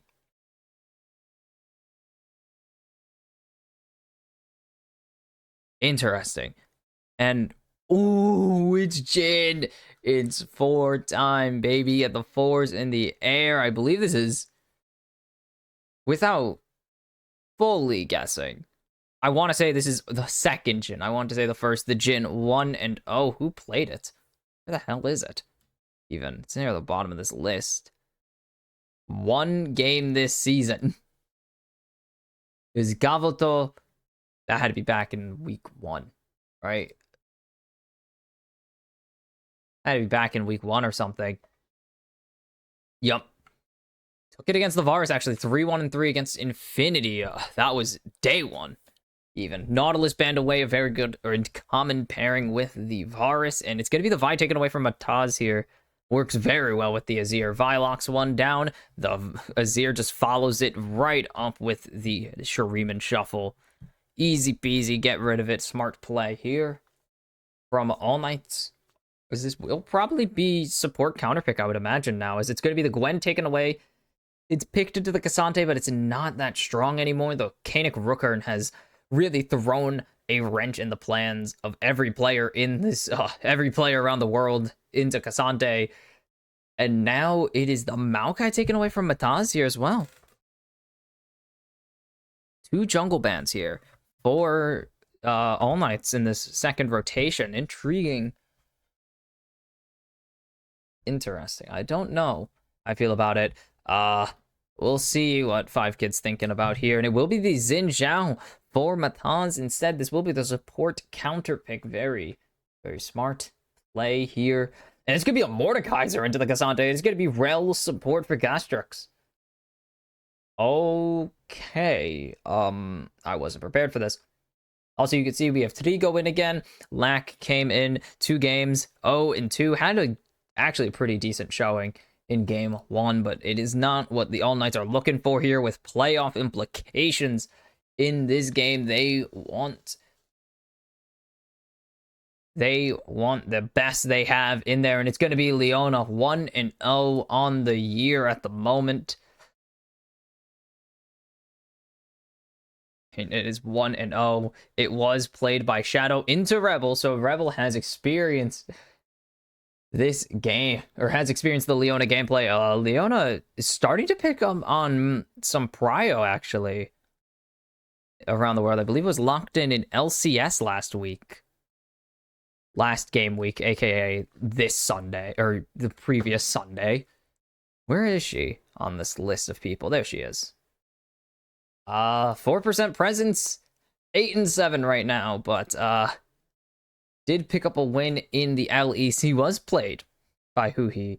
Did not go well, but the Leona slowly gaining prio as the weeks go by, and we're looking for more support answers and more support pairings. More importantly, as things like the Maokai and the Nautilus are getting permabanned and the Ashe getting permabanned. And we found an answer with the Leona. Gives a lot of tankiness, has a lot of CC, a lot of engage. I mean, it has peel, engage, tankiness. It's perfect. And a lot of supports, or a lot of ADCs, really do appreciate having her around just to tank a lot of damage and to block a lot of abilities. She can block a lot of untargeted abilities. Like, my goodness. There we go. You have not seen someone able to tank so many Mystic shots before since like Ornn release. As we jump onto the Rift game 1 again. The winner moves into 5th. The loser stays or moves into 6th place. And if you are the All Knights, it's all that more important because you actually, I believe, surpassed Leviathan with a 1-0 here, or with a 2-0. You surpassed Leviathan by a singular game. But more importantly, if you are the All Knights, you maintain side selection in your first lower bracket series if you win this game. As it's going to be on hit Varus, actually, so we will not be seeing the lethality shenanigans that come with being Varus. We will be seeing full attack speed. I just want to know what this Mordekaiser is gonna do. Actually, let's go look into Mord, because I haven't really looked into him, because no one's been looking into Mordekaiser. So, this champion. 3 games, 2-1 on the year. Who the heck has played him? Whippo has taken him to a win, and Taco, the top laner for Deep Cross Gaming, has taken him 1-1 here. This is another matchup into Cassante. Went 2-1-4 against Team Liquid earlier this week. As that's going to be a nice engage from Gastrix, but it's going to be countered by Rebel, and now they're trying to get down 5Kid, and they're going to get him to about a quarter health here. But Gastrix down to taken down to half. So good engage there by Gastrix, good counter engage by Rebel here, and nobody going to continue to just lay on this damage onto the Azir. Because he has fleet, he does not have the attack speed early to put on a ton of damage pressure, or as much as the Tristana would have normally. And going to tank up that combo just to get the first of hopefully many Demolish procs this game for the Tristana. Seiya is just not really doing much. The healing available for nobody as well, so it is quite the threat still. As we look up in top lane, it is Ase just having to tank up this tough lane phase, or early laning phase. It is a Mordecai, so there's not much you could do about it here. He's a very much stat-sticky champion, and early Cassante definitely does not have the stats here. Mataz, if you could punish Gastrix, the E not gonna land. If the Zenith Blade lands there from Rebel, the root actually gonna come through, of all things, from 5 Kid. Literally the only thing they needed to not miss there was the Zenith Blade, and it did not connect, so tough situation there. That would have been first blood easily for 6 Karma. As Grell gonna be spotted out here. And now Trigo has walked a bit too far forward. He's going to have to cleanse out here. 5Kid looking for some extra damage, but there's the shield coming through from Grell. So Trigo will survive for now, but oh my goodness, not a very safe position to be in. There's a nice stun from Gastrix. Grell doesn't have an escape route here, as the root caller not going to land, and Gastrix is getting CC chained. If they can keep the damage on him, Rebel going to flash Q, and he's going to tank up these turret shots. 5Kid first blood, but there is the snipe from Trigo to pick up second blood, and there's a nice follow-up route from 5Kid to lock down Grell. And it will be second blood to third blood to Mataz, and it's a 2-for-1 in favor of 6 Karma. They are playing really well. They just caught All Knight's overextending super hard. This all starts with Trigo getting caught out really aggressively, actually. You see Gastrix and Grell trying to push forwards here, but it is Trigo. What on earth are you thinking here? What the hell are you doing there, buddy? You're not supposed to be that far forwards. And then they have to disengage. Gastrix actually going to waste more of 6 Karma's time. As Trigo's trying to run away, he's just trying to stall here. And he's gonna almost get away. Just so close to getting away, but Rebel's gonna flash Q. The Ignite comes down. The stun just out of range, actually, for Rebel to die to turret, but it does go over to Trigo, so it's a bit more valuable. And Mataz just has the damage. A great root coming through. I think he does still die there, even if the root doesn't come through, but that's money onto your Jhin, as he is now 2 takedowns already in this game, and Jhin being ahead is the key to the game. Like, this Jhin is going to be really important because he is going to be the big finish to your fights, pretty much. As there's a jump from nobody onto Seiya, and we'll not get the jump reset, but we'll get a good amount of his health down with the bomb, as Ase has to jump away. The ulti available for Hidan if he could get the pull here, actually. But Cassante really good at just blocking that ultimate. It's a bit telegraphed, so you'll be able to Pathmaker it pretty consistently, as Mataz tries to jump onto Gastrix, but uses the full tilt to get out to safety. Ooh. As it is Grell here to help his mid laner clear out this wave. In mid, push it out. And now they are down bot lane. Grell, no ulti, so won't really be able to siege this dragon very easily without backup, and not going to go for it, as it is Gastrix trying to get a bit aggressive here, but Rebel Hex flashes the wall, and they've spotted out Mataz. So another attempt at a gank does not succeed for 6 Karma, and they can't go for the Drake just yet. Again, Mataz spotted out, but Grell gonna land the root caller, but gets the control ward down most importantly, so it will be something, and that root caller is not going to do much damage. It is a support. It is basically a support in the jungle. But Gastrix gonna flash forwards. A picture perfect cleanse from 5Kid. But there's the root caller landing onto Rebel. But do they have the damage? The root comes through for 5Kid. And Rebel and 5Kid gonna be able to walk away with their lives. Oh my goodness. And Mataz starts up these Void Grubs in top lane. But talk about a perfect play from 5Kid right there. Oh, when they show that replay, I'm excited, as this is going to be Drake. Started up for Grell. Sorry, I keep doing it.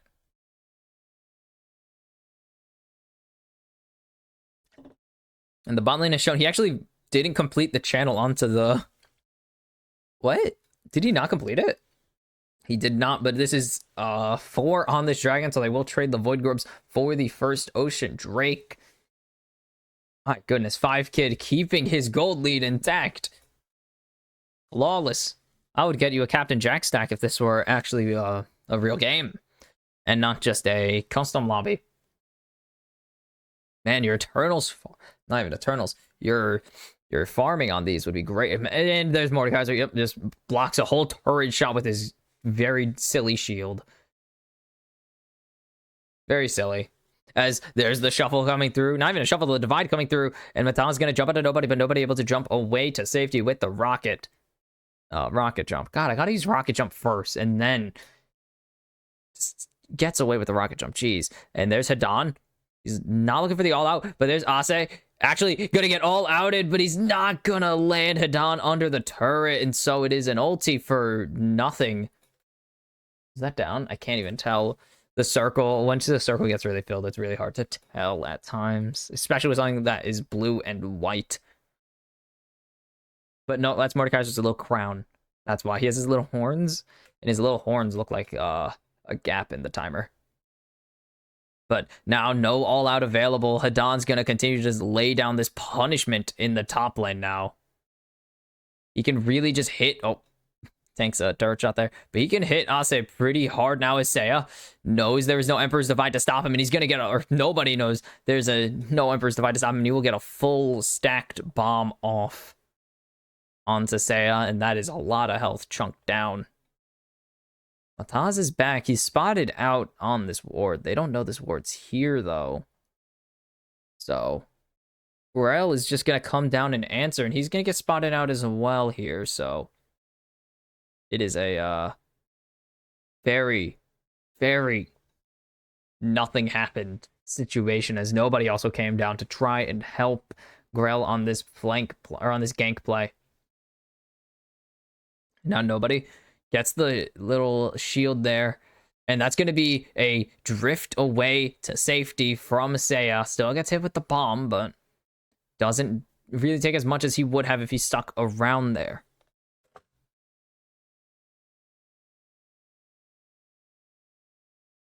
Another rotating 3 into the jungle here. It could be a smite fight.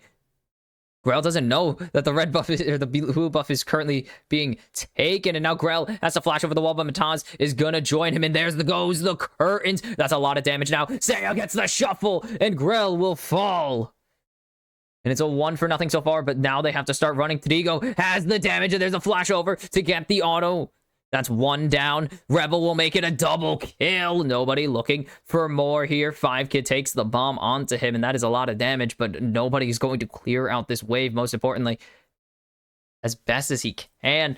And nobody's just going to be here to be a threat, because this wave is down, and there it goes. Doesn't even need any stacks, but Oz gets hit by the Darken Arrow. And it is Trigo with a trio of kills there. And meanwhile, Plating's in the top lane. 4-0 on the Varus. That is Bork almost finished, baby. Holy cow. This is a... Varus is in the same boat as Jhin. You really need to get ahead here if you want to be a threat in this game. And Grell gives his life to B1. 5 Kid doesn't pick up any kill here. I don't even think he picks up any assist. That actually does not hit. Grell just shuffled a bit too far, but this flash play is so damn good. Hits the Q as well. And the Q barely does any damage to Rebel, but it does enough to threaten him back. And then Mataz doesn't really have a choice but to try and recall as best he can, and it doesn't work out for him in the end. Mataz spotted out here. There's no smite on Gastric, surprising, I know. So nothing gonna come through there. But Grell is just gonna take...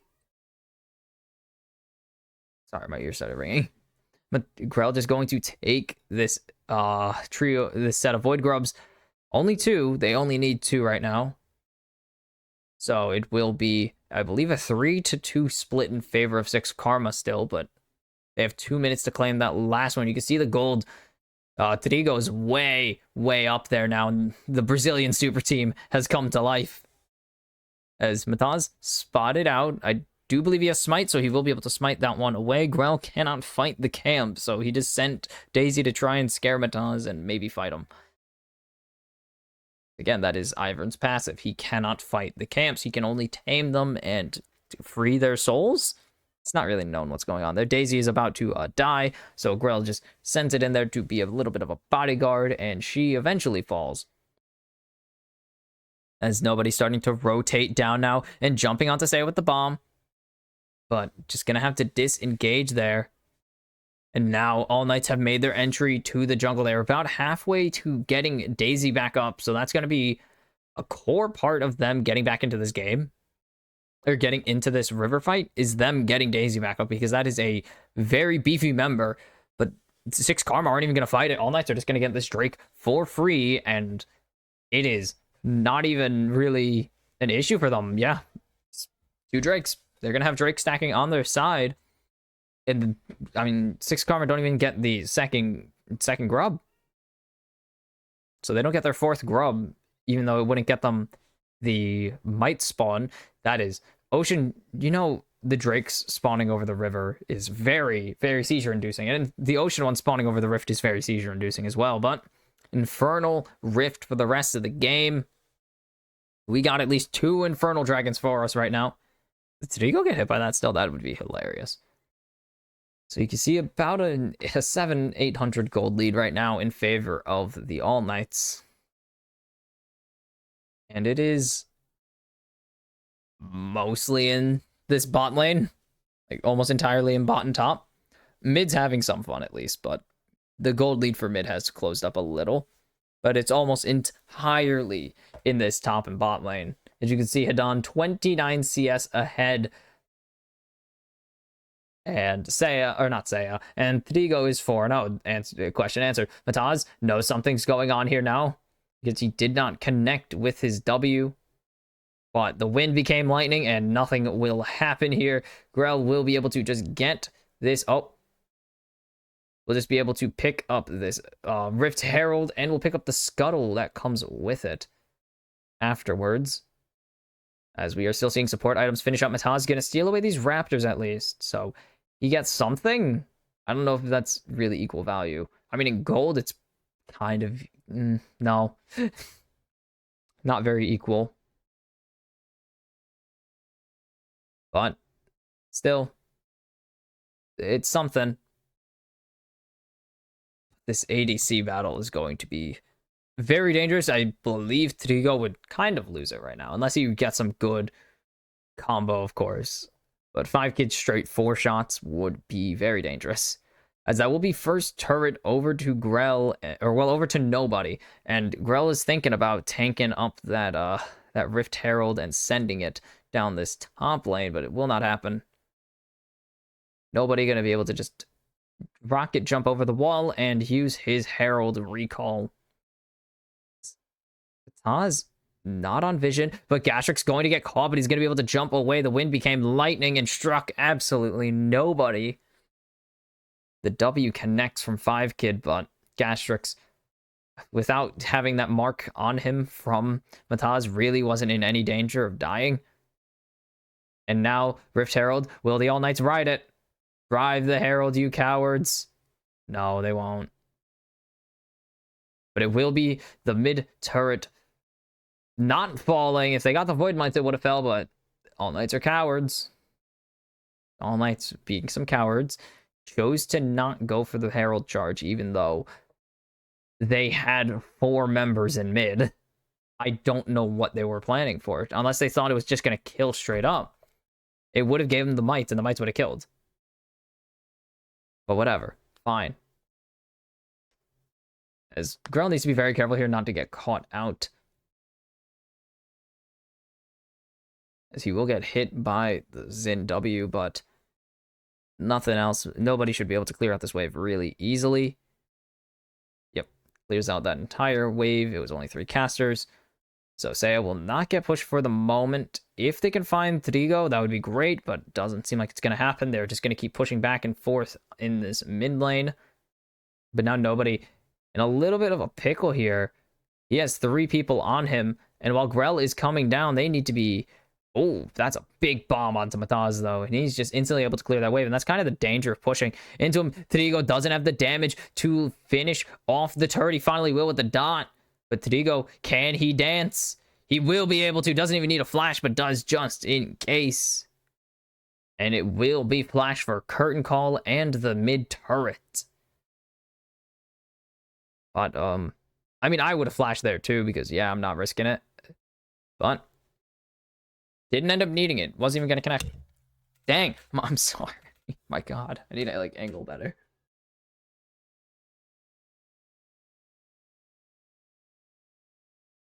That's going to be Rel with Trailblazer, actually, too. It's going to be really valuable. Because Rel's going to want to go forwards. Rel obviously also loves move speed. It's really good. It's exactly what she wants. And Trigo is 6,700 damage. So, a lot. Is nobody going to pick up his second turret of the game here and just finish off all the tier 1s? As Seiya in the top lane going to finish off this top tier 1 with no help from Ase. I think Ase did take some of the gold, though. As what is going on here? Okay, so Grell's soloing the dragon. That one's obvious. But what was going on with Hadan and Rebel, and Seo is there too, and now they're jumping in onto Hadan. They're going to try and keep him CC'd. He's going to get the ulti off, but is he going to survive in the realm of death? Mataz flashes the wall, but Hadan flashes in response, and he will pick up the kill, but it will be Grell finishing off this dragon, but it will also be Seiya trading the life here, as nobody teleports in, and now Ase is teleporting over. And that is a lot of things thrown in a 1-for-1. My God. 2 flashes, 2 teleports, like a trio of ultis. A lot of things thrown for 2 kills. Insane. Just insane. But value is value. That is Mataz picking up a good chunk of gold that his team really wants here. But also, Hadan is very terrifying. Hollow Radiance does nothing for Ase right now because he is just getting smacked over the head. Okay, so what? So there's Rebel. Big lockdown. Big lockdown. The ulti goes off, so Seiya doesn't... If he doesn't ulti there, he's dead. If they didn't give him a chance to ulti, dead. And Gastrix is kind of actually griefing his teammate by standing there, because he's just locking down his own top lane. And then teleport, and the other teleport. And the play does just dissolve there and end. But still, a lot of investment from these two teams as Gastrix is looking for an engage angle. If he can actually find one onto Seiya or Mataz, this fight is over. Like, 6 Karma cannot fight back right now if they get the lockdown. But there's Mataz jumping out to nobody. He's just going to take a bomb. Almost half of his health bar already wiped out. As Grell is going to just keep pushing forwards here. As he's actually... There's the engage, letting out the Gastrix, and that's the flash forced out in exchange for the solar flare, and that is not good for All Knights now. Flash engage on the Rel is very nice, at least. Do have the Hex Flash account. Oh my God, Rebel almost took half of his entire health bar from a 1 combo. Yes, you do have Hex Flash, but it's still pretty good to have Flash available. Rel's Flash engage, very strong. But what happened in mid? Trigo gets caught out. Ooh, I didn't even notice Trigo got nuked. It wasn't even really on screen. But it is a 2-0. Ooh, sent that message. Anyways, it is a 2-0 Jin now with the collector finish. But Rage Blade on Trigo will balance it out, as 5kid has made an effort to even out this gold difference. And you can see in the gold graph, though, still 1,400 gold ahead in favor of the All Knights, as Trigo misses cannon. Makes me sad. And it is just going to be a sit and wait kind of game. The Baron available, so anything goes extremely south, and the other team will be taking the Baron. Rebel has spotted out Gastrix and vice versa, but no one going to push forwards and try and die as fast as humanly possible here. This is, again, both teams just being patient. They know that something can go wrong at any moment. It actually is 5 kid in the lead now. He is getting a bit of a CS gap. He is building up a big CS gap, so the kill gold early is really dissipating. A kill gold lead is has dissipated, not even is, just has completely disappeared, as it is 6. As even though 6 Karma are behind, they do have the ADC lead. Jhin is going to be very scary to deal with, but it is a situation that all Knights are still in control, and Rel has glitched her animations out. Good job, bro. Man, I love those I love the gliding animations. They are the best. I love it when the animations freeze and glide. They just look funny. As nobody is jumping onto Ase and is getting 1,000 of his 3k health bar down already. Holy cow. That is pretty strong. That is 2 items on the Tristana. Oh. Give me 2 seconds here. Whoops. Fade, whatever. I need to just do this. Oh, shoot, we are in the middle of a fight, and it is... God. No. It's a long story. Don't worry about it. Why are you like this? Ugh.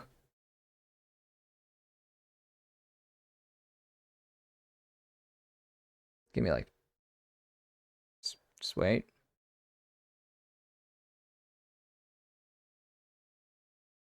I just want to make sure everything's gonna... No, hold on. Making sure. Alright, we're here for the Drake fight somehow. People have died already, but now say I'm gonna land a shovel on the grill, and there you go, but it's gonna be a double kill down for 5 kid. Hidan needs to be the hero, but nobody is gonna get ultied away by Ase. The all-out, the buster shot's not gonna kill, but it's gonna remove 5 kid from the fight entirely, and all Knights pull out the Drake fight win, and it would have been so nice if there weren't certain people. Anyways, I have gripes to take, but it is Drake Soul for the All Knights here. 5,400 damage from the Mordekaiser. My goodness, this guy does some serious big number stuff. And it wasn't, I mean, Seiya and Nobody weren't slacking either. 4,500 from Seiya, almost 4,000 from Nobody. It was, ugh, how did I say that? Nobody. Yeah, say it like that again, idiot. So much value from this Tristana, but this Mordekaiser has been working like a charm. But it all starts with Gastrix getting massively caught out and trading for Mataz, or well, going in and trading his life for Mataz. I'm sorry, my hand moves sometimes and I just do dumb noises. And it's a 1-for-1 here, but it's a bit more valuable for the All Knights as that is the jungler down. And then the teleport coming in from Ase. And this is where fight part 2 kicks off here. And so Ase just finds Trigo, but we're going to have to ignore all that as Hidan is currently fighting in the Death Realm against Ase.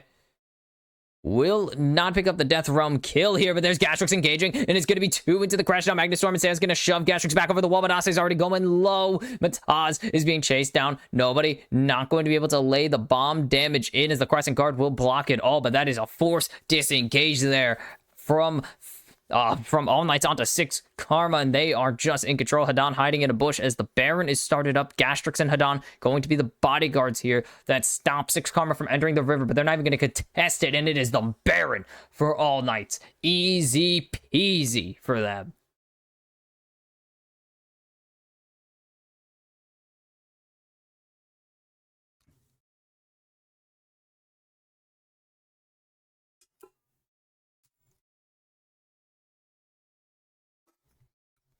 Hi. And that's going to be the top tier 2 going down as well. Dang. And 16, basically 17,000 damage. God, Mordekaiser's a nightmare. Holy. And Soloku is way stronger. But Mataz found by Gastrix, and here comes Hidan. And there goes Mataz. It's not even a question. Killing spree for Hidan. He just walked at him with the death, with the big circle of doom. He doesn't even have a slowing field. And he's putting the hurt onto the Xin. And here comes the ulti, actually.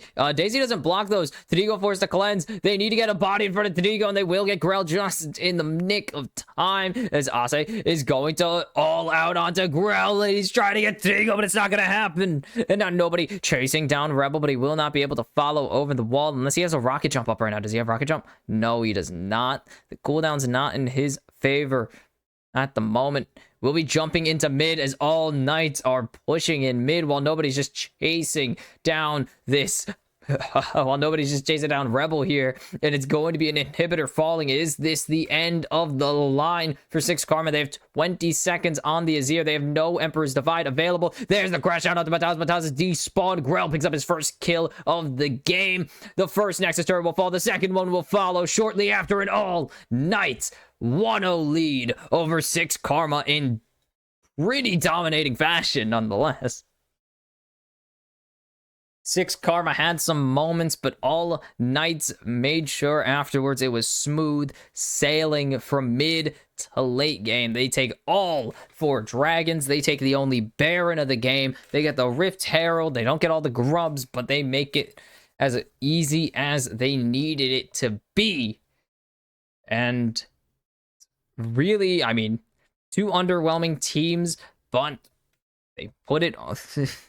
All Knights still showing there is easily some fight in them as they're looking for back-to-back wins for only, I believe, yeah, back-to-back wins for the first time this season, and look to go 2-0 against 6 Karma in the season. It'd be pretty nice to get, but it is a messy game at some points, but it is Seiya. Right? I mean, Seiya's kind of the guy. He's the core damage dealer at this point because the Jhin was really only finding solos. And I'm sorry, I don't remember that much. My brain is really not functioning at the moment, especially because I'm still mad about losing that Infernal Drake fight. Would have been nice, but it's not that big of a deal. Tadigo was unstoppable. They just gave 4 kills over to Tadigo is kind of the core issue, yeah. Picks up a triple kill, picks up a 4th, and then just makes it real smooth sailing. Gets shut down once, and then it is just all Knights make sure that they don't lose their ADC the rest of this game. I mean, it's really hard to find an angle when even, I'll say, the tankiest member is just getting shredded to bits by your ADC. And I can't really think, what is this outfit? Sorry, it's really weird and silly. But I am really hungry, so I'm gonna actually eat in between these games, but I'm gonna send it to an extended break and actually use the right screen even. Man, that's crazy. You think of that one? Send the right screen. I'm gonna send it to an extended 10-minute break here, and I will see you for game number 2, possibly the last game of the day. All Knights lead 6 Karma 1-0.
Hello, everybody, and welcome back to the Kimchi Cast. As I am your host, Box Kimchi, here to bring you possibly the last game of the day. As 6 Karma trail the All Knights 1-0, and All Knights in a very much suffocating game.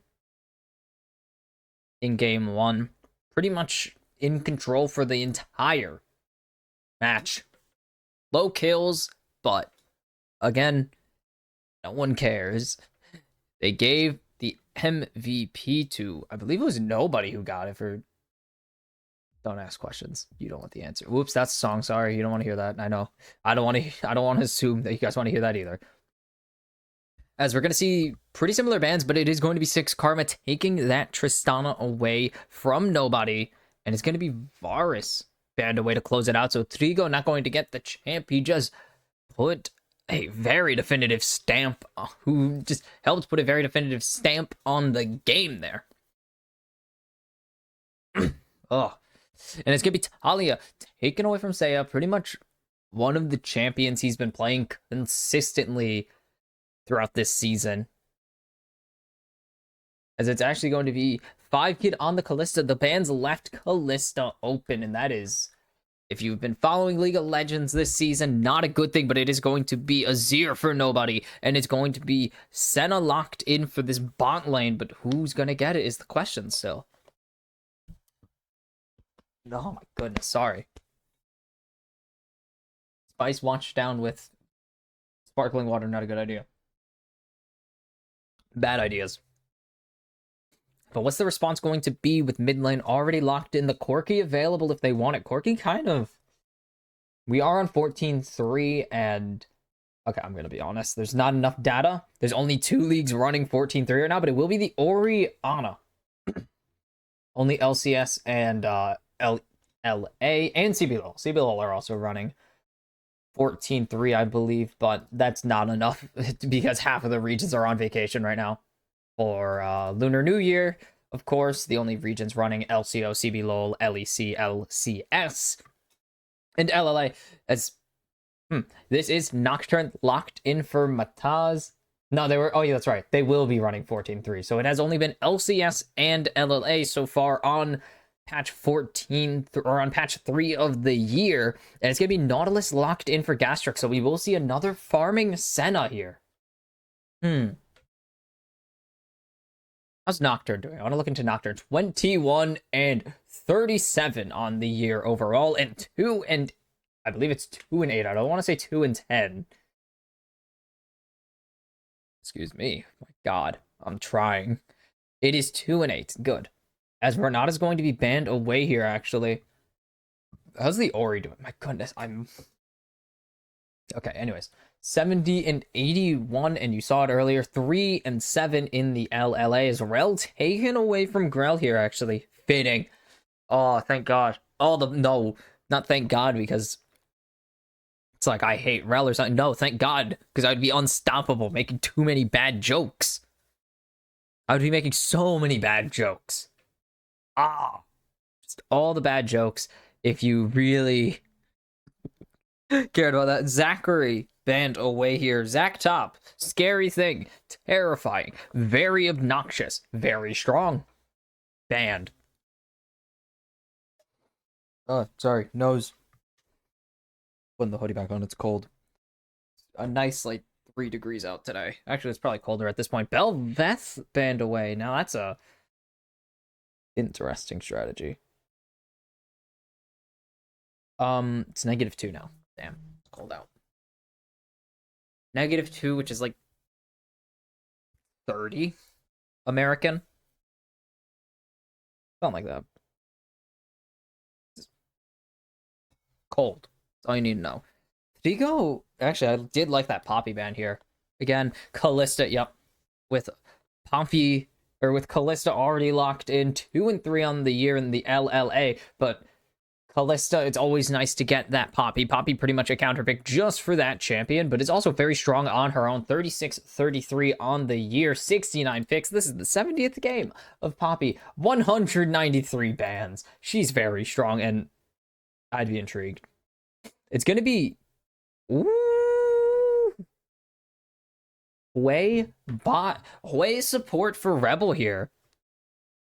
Okay. 0-4 in the LLA. Where's Wei? 1820 overall, though, so not terrible. Still trying to sketch his place out in the meta of pro play. I mean, we've seen him in LEC. He has been dominating. Some of the midlanders over there are sniping. That is the wrong side, as Aatrox will be the blind top lane here for Ace. And, I mean, Gwen is available. Yone is available. But it will be the Jax for Hidan. Oh, baby. Jaxamis the Strong. Where is Hidan? 1-1 on the Jax so far.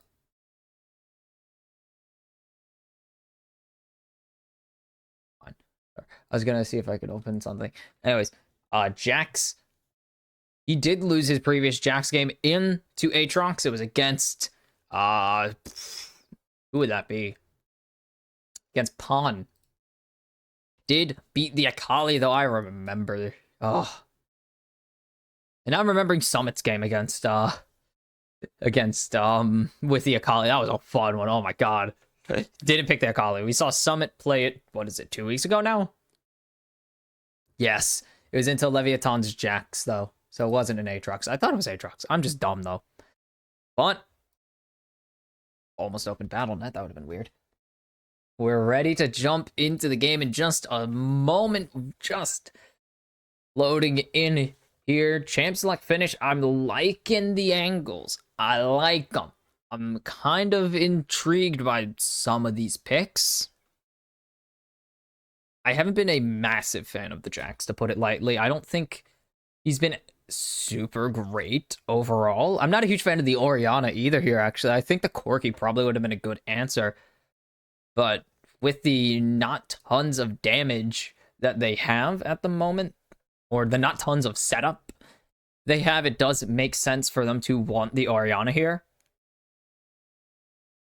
But I think it would have actually been better to put the Hwei mid. I think the Hwei in mid with a probably Leona, honestly, in the bot lane would have been absolutely massive. But we see the All Knights going for a very aggressive play here. Very strong invades. Now that's going to be a stack of mana. Rebels winning, baby. But no crazy strats here. They're just going to get these wards down. They just want to know where Mataz is going, because if you figure out where the Nocturne's going, it is very easy to punish, because he relies so heavily on that level 6 to have prio in these games. It is really easy to set up very bad situations for him, because he has to pretty much power his way to that level 6 through farm alone. As Seiya going to get hit in the face by a soldier, and nobody wins. That's it. Game over. FF. Juke the first skill shot. Anyways, bad jokes aside, that was actually a really nice dodge. But Seiya should be able to trade this back pretty consistently. Nobody and Seiya don't have a ton of damage, but they also don't have a ton of health and MR, obviously. But it's still very much a situation where both of them are going to be focused on farming first, and everything will come second to that for now, because they need money. 5Kid can really get aggressive here. Oh, Gastrix misses the hook, but Grell's coming in from behind here, actually, and Rebel already forced to fly, or to run away, and there's 5Kid. The cleanse comes out, and it's Grell on the Poppy coming in, using that heroic charge, and it is first blood to the Yordle with a hammer. Oh, I saw Grell coming in. I'm like, this is going to be huge if they can lock down 5Kid. I do believe they chose to jump onto 5Kid there, because Rebel already flashed away. I was expecting Grell to flash here, so you're going to see the angle. It does flash, but I expected him to flash. No, he doesn't even flash. I was expecting him to flash onto Rebel there, but he's not close enough to the wall. But it would have been possible for him to grab 2 there, probably, actually. Or at least get 5Kid's flash out, because that is absolutely massive, because if you get 5Kid's flash out, he has no escape from Grell's engage for 5 minutes. He has to use his autos, and he can't walk during his autos, or else he'll ground himself and cause a massive problem for him in the future. And Ase is causing a massive problem for himself at the moment. Seiya going to survive. No QW available for Seiya at the moment, so nobody going to be able to walk away and recall as Ase gets the Aatrox special. The stack 3 waves, put your enemy up, put the Aatrox under the turret proxy. As Stigo is going to juke the lightning bolt, and Mathaz is going to finish off this scuttle crab in the bot lane. Grell should be able to get top scuttle pretty easily. So they didn't end up going for the invade. They ended up just going to kill someone. Fair. Actually, no, he did invade. I'm dumb. He had red. But now, trying to pay back the favor, Mataz is going on to Grell, and Don's coming. As the fear is going to land. But Grell needs to get that Raptor down, he will. And there's the jump over the wall. The flash follow for Hadan with the counter. The fear comes through, but Mataz needs to run. And it's not going to be pretty, as Hadan's going to be able to jump over the wall here. Does he have the bonk? He's going to the turret, so will not be very pretty. And Hadan picks up the kill onto Mataz.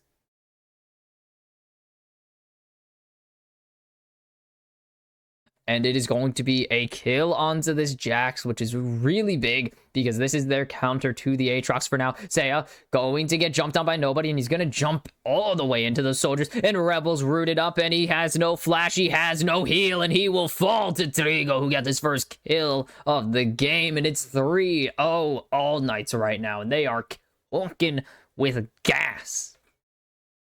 And Grell is conking up a storm here. I believe that is 5-kid forced to flash. Actually, that was not what I believed, but I believed that was Grell spotted out.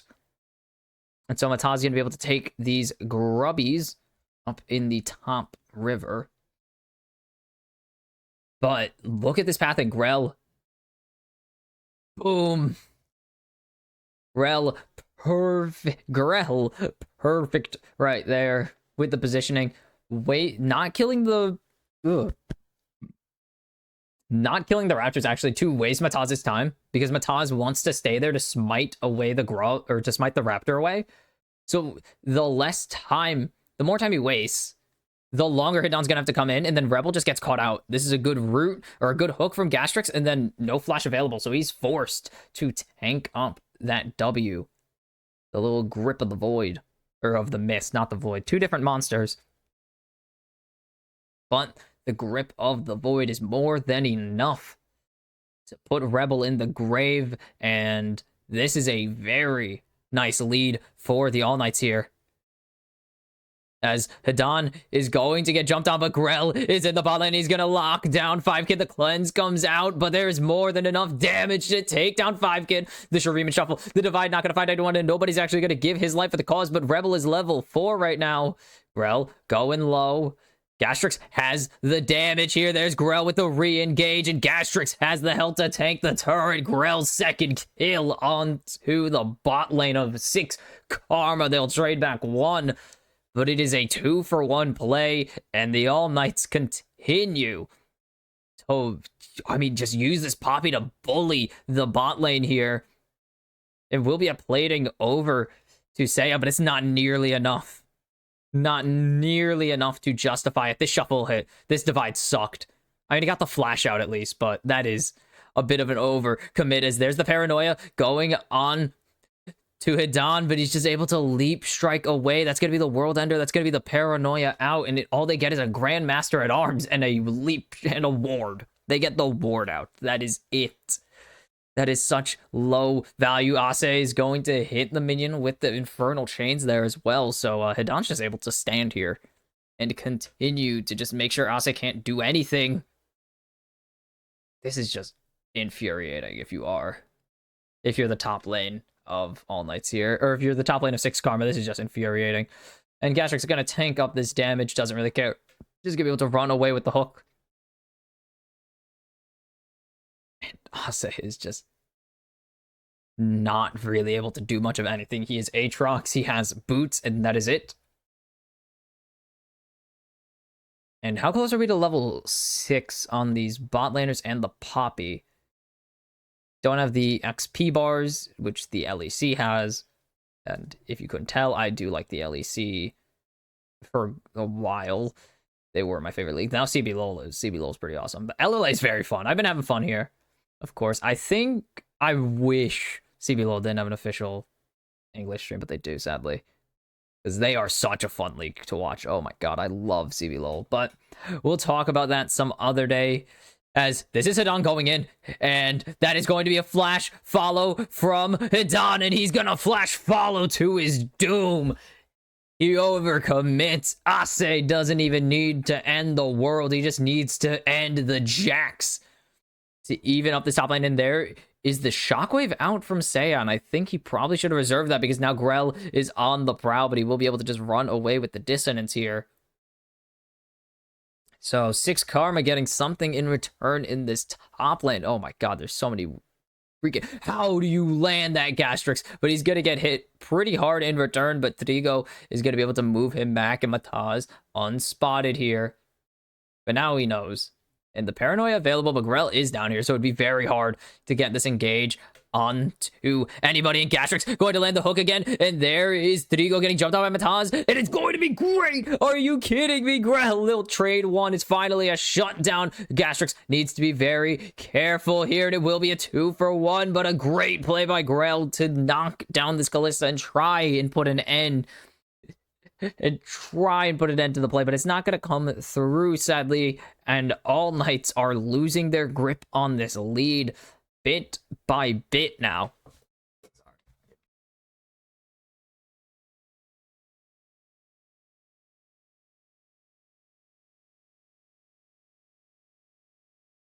I'm down here.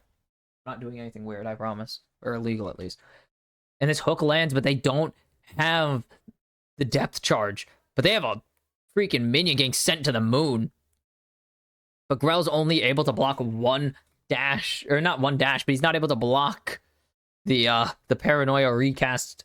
So, as we accept that, but does block 5k going forwards, but only lasts for so long there, sadly for him. But now it is, oh, it's a party.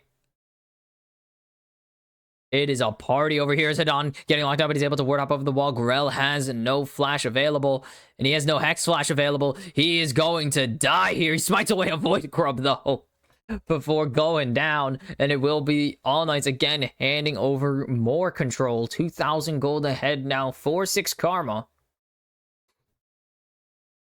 And they are playing much better here than they did in game 1, but they had something in this early game. They found some plays, but they didn't hand over 4 kills to Trigo, but they have handed over 3 to Trigo, so it's kind of close. Or 2, sorry, I was thinking of the Poppy. Trigo, a couple kills here. I don't think he's going to be as strong as he was on the Varus, though. It is Senna, very different. So it is going to revolve around nobody finding a shuffle here because they have not found much else. Why did he walk that way? That's not... Oh, no, that was the fear from... Wait, that was the fear from Rebel still. That doesn't make sense. Smites the grub away at least, but... Rebel... Oh, sorry. No, I did not mean to do that directly into the microphone. I'm sorry. As we see All Knights taking this Drake... it should be 2 for them. There's not really much of a contest here unless Mataz wants to jump in with this ultimate. Someone going to be sent to the Shadow Realm? No. And it will just be Grell smiting over this dragon. 2 for All Knights once again. They got all 4 Drakes in the first game, but now they have a gold deficit while doing it. Did he block that or no? Rebel not going to connect there, and the hook, if that landed, it would be very much a dangerous situation for the support of 6 Karma, but it will not be. Hidan going to be able to run away and get the counter, but Ase half healthing the Jackson. There's the good. Yes, I love the taunt. I love the dance taunt. It's great. Dance spam is really good on that champ. And it's just going to be a recall channeled by Grell here, so nothing really happening. And it is big lead. I mean, not even a lead, but a big CS lead in bot and mid right now. And top lane is really getting there. So It's a bit of a dangerous situation. And there's the paranoia coming through. He flashes a little late. The shockwave comes through, and Mataz picks up his second kill of the game. And now All Knights are getting a bit out. I mean, they're getting outplayed on the map now, too. Grell is trying to stop Mataz from doing anything, but Mataz is going to be able to steal away these Krugs. I was going to say grubs. They're not grubs. They're Krugs. As this should be first turret over to Ase, too. It will be a plating in mid for nobody. He knows there's no shockwave available, so he's safe. Almost missing out on it, but 15 seconds to go. He will be perfectly fine.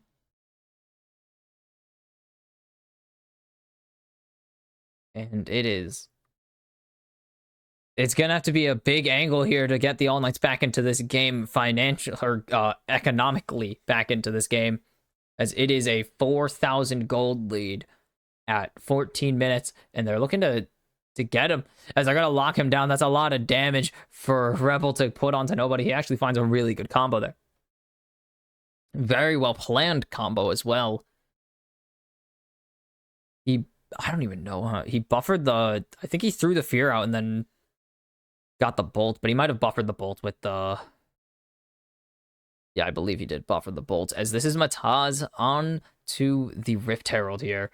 And there's going to be no contest. Grell is in the bot lane, and there's no angle for All Knights to get into the pit here. So 6 Karma will have Shelly on their side here.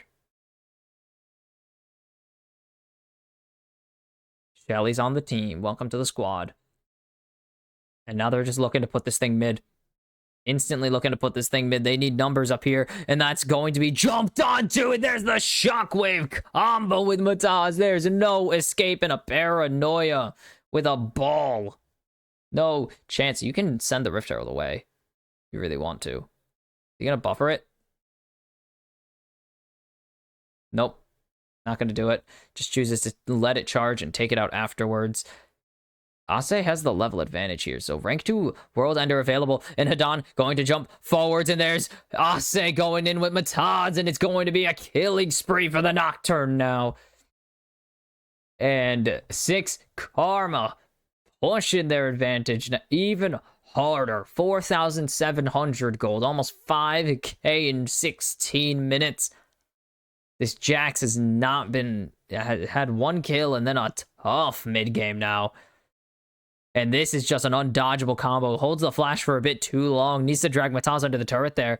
But just nothing he can do. And Hadan just decides this is the angle to go bot lane. This is just to make sure no one walks forwards. As we see up in top lane, nobody trying to siege part of the turret. And Hadan has no angle to win this at all. He is very dead. Sorry, Hadan. But you are very much a corpse.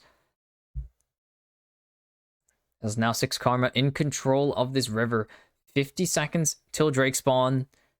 This is going to be pretty important for them to stop this, as they have found another angle to jump onto Trigo, but he only gets the heal out this time. They have the shockwave available to fear. Going to land it. Trigo is here, and Trigo is gone. That's 2 kills over to 6 Garbage. Gastrix is solo. 5 Kid has the spear, no doubt about it. Ase gonna pop the World Ender.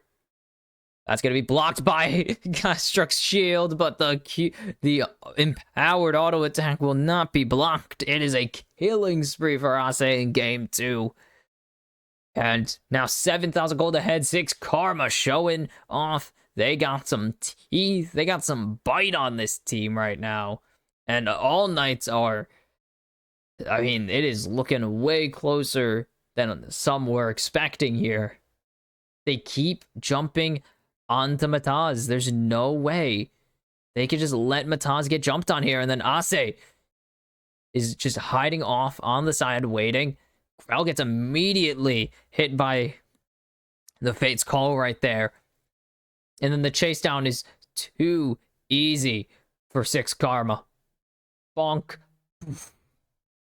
Blowing them up. Oh, my phone wants to annoy me right now. Oh, sorry.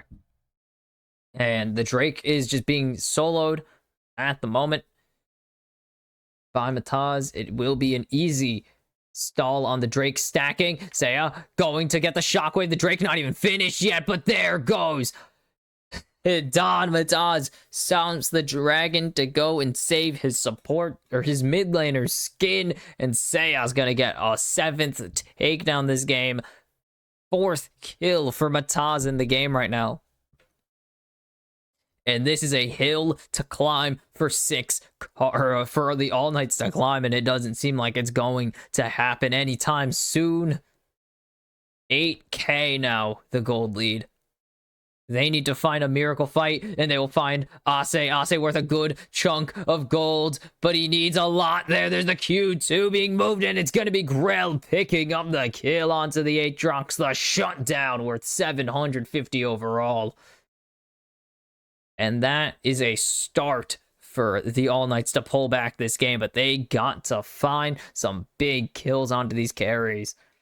Grell just getting the kill here. They find an angle onto Ase, and that's really good. Grell burning the flash. He's perfectly fine with it, of course. This shuffle blocking the Q2 from damaging anyone, and that is money in the pocket of All Knights, and that's all that matters right now, is closing this gap.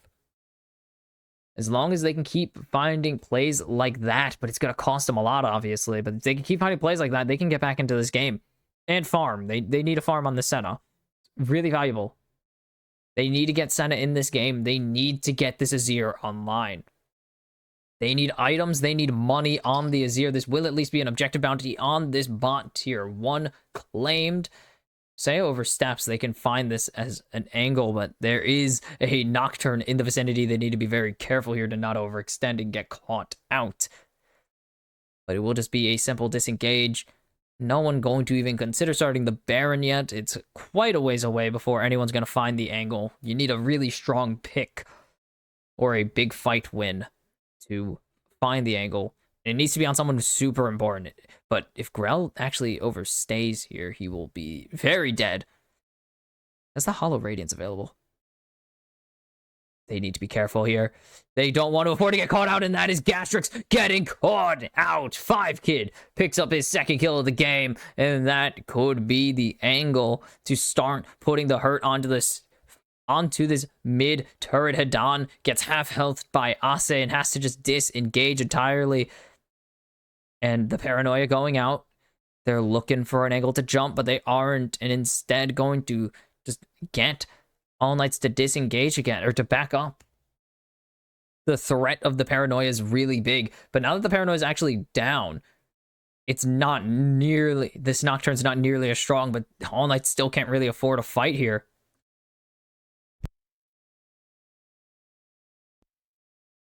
Oh, you guys all heard this? Whoops, sorry.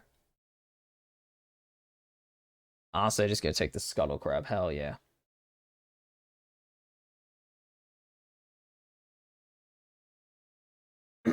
Oh. And you can see the total gold. Yep, very much in the favor of 6 Karma. Nobody's the only one even close, and it's just because he's farming up a storm in that mid lane. But now in the top lane, Hadan able to leap strike away. Ase will just let him go and pick up this. Oh, what are you doing, Hadan? Don't die for this ward.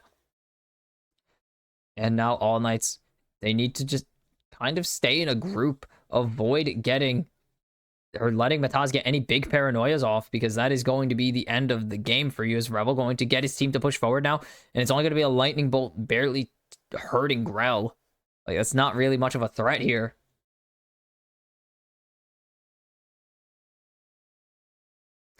And ward cleared off at least, but it is a vision battle at the moment.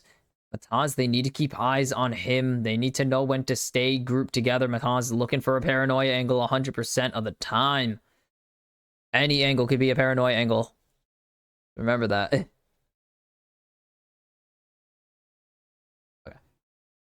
All Knight's in a tough spot here. Had they found Saya stunned up, but Grell doesn't do that much damage yet, and the paranoia coming through, and they're actually going to cancel the ulti with the shockwave, but now the teleport coming in from Ase. They find one. But now they need to find even more. And there's the Shuriman Shuffle. But nobody's low. 5Kid is running away. Do they have the Q onto Trigo? He's actually going to be able to jump away, but it's going to finally fall. Shut down in a double kill for Trigo. And now the All Knights have found their angle back into the fight. 5,000 between their main damage carries. And it was all on the back of Callista there. They tried to get 5Kid to do all the work in that fight, but it's not going to end up working out. Senna 4-3-4 now in the game. And that is the stopwatch equivalent, the stasis available for nobody. And another objective bounty for the All Knights here as they pick up that top tier 1. And they think they have it. The paranoia coming through, they cancel the Keeper's Verdict, but the depth charge goes out, and most importantly, Seiya takes a ton of damage because of his jungler. Mataz has the depth charge on him. He doesn't know if it's went off. It hasn't gone off yet, so he actually does a good amount of damage to his mid laner and forces his mid laner to disengage instead of trying to possibly fight nobody there with the rest of his team. You can see 4,000 damage coming through, and there's the pick onto Rebel, but there's the return onto Trigo. And it's a 1-for-1. There's the Keeper of the Hammer going forwards onto 5Kid. But Grell gets the airborne. Gastrix lands the hook. There's the divide coming in, but does nobody have the damage right now? 5Kid is going in, but he's going to get smacked down. But it's Grell and Hidan against the world right now in 6. Karma find the return fight. They find the answer after giving up a 2-for-1 there. They find the angle, and Ase is going to have to do some dancing around Hidan right now. But Hidan, how well can you dance as there's a teleport coming in from Seiya? Seiya's going to be able to back up the Jax, and it's going to be a disengage and tank this turret angle for Ase. Is that the Void Mites as well? You can see the total damage. Seiya doing a lot here. It's a 5-1 split on these Void Grubs, as it turns out. They find the hook. They probably should have went for Mataz there, though, because Mataz just jumped straight onto Trigo, and that's half your damage. That's most of your damage gone already. And then Grell tries to go forwards and do anything, but it's just not enough. And then nobody finds Seiya, but he needs to find 5Kid and Mataz there. I think he chose the wrong target, and it's gonna cost All Knights another turret. It's gonna cost them the fourth Drake of the game, and we're even on the dragon fight, or on the dragon stacks. And it's still 6.5 or almost 6,500 gold lead. 4-6 Karma. Like, they've done all this and they are still so far behind.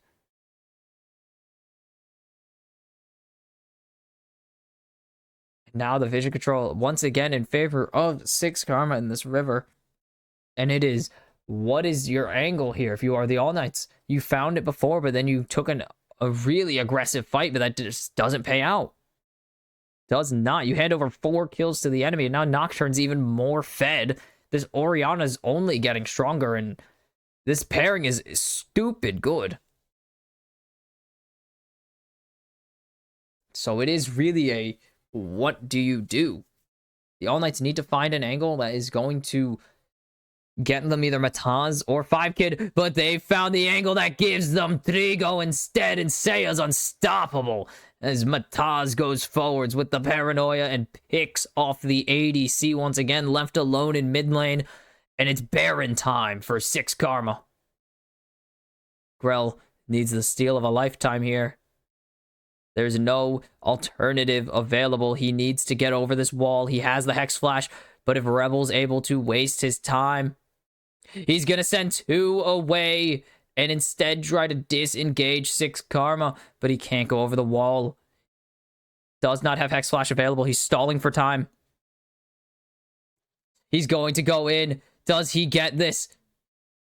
The pullback will not work out. He smites it, and there's the Rend coming through instead. The All Knights will take a turret in mid and give over the Baron. A nice try at a steal, but that is a Rend available, and that is not quite what you are expecting. And then, yes, of course, Grell dies, gives his life for the cause. But it will be mid-pressure on their side, but that is it. 3 items on this Senna, but this is what pretty much guarantees that 6 Karma are going to start this Baron, is Trigo once again the main and core target of this fight. And there's just nothing All Knights can do. I mean, yes, the All Knights waste time here. Grell does a great job of sending away Mataz and just wasting the time of 6 Karma so they can siege something, but that's just not enough. He really wanted to steal the Baron here, but that was just not going to happen. Not going to happen. They're just going to wait until Grell smites, pretty much. Just 100 health early. Just 1 auto attack early for Grell. Ase, half health, but Grell is already chunked down. But if they can find the angle, they're going to jump onto Seiya. In the paranoia out, but there's Mataz going forwards now, but there's the stopwatch coming through. It's going to be a big shutdown. And that is already 1. Have the All Knights found an angle back into this game? Hadan is getting shredded by Mataz, and that's going to be 5K picking up the kill there. Rebel is low, but nobody gets feared away. But it's going to be the Burn picking it up. And now Mataz is unable to run away. If nobody can find a drift onto this jungler, he will find the auto. There's the Q, the slow, and there is the shutdown going to nobody. And All Knights again, from the brink of defeat, find a fight. 8,500 damage for the Azir in this fight. He is the carry right now. He is absolutely undeniable in this game, and Seiya's about to learn the hard way as he's trying to 2v1 under the turret, but the dive works out, and it's a 1k gold shutdown to nobody. He will send this turret to its death. 780 gold, 80 bonus gold. Wow, what a bounty, man. 80 bonus gold as he is a level 18. He will easily finish his next item. Ase has teleported.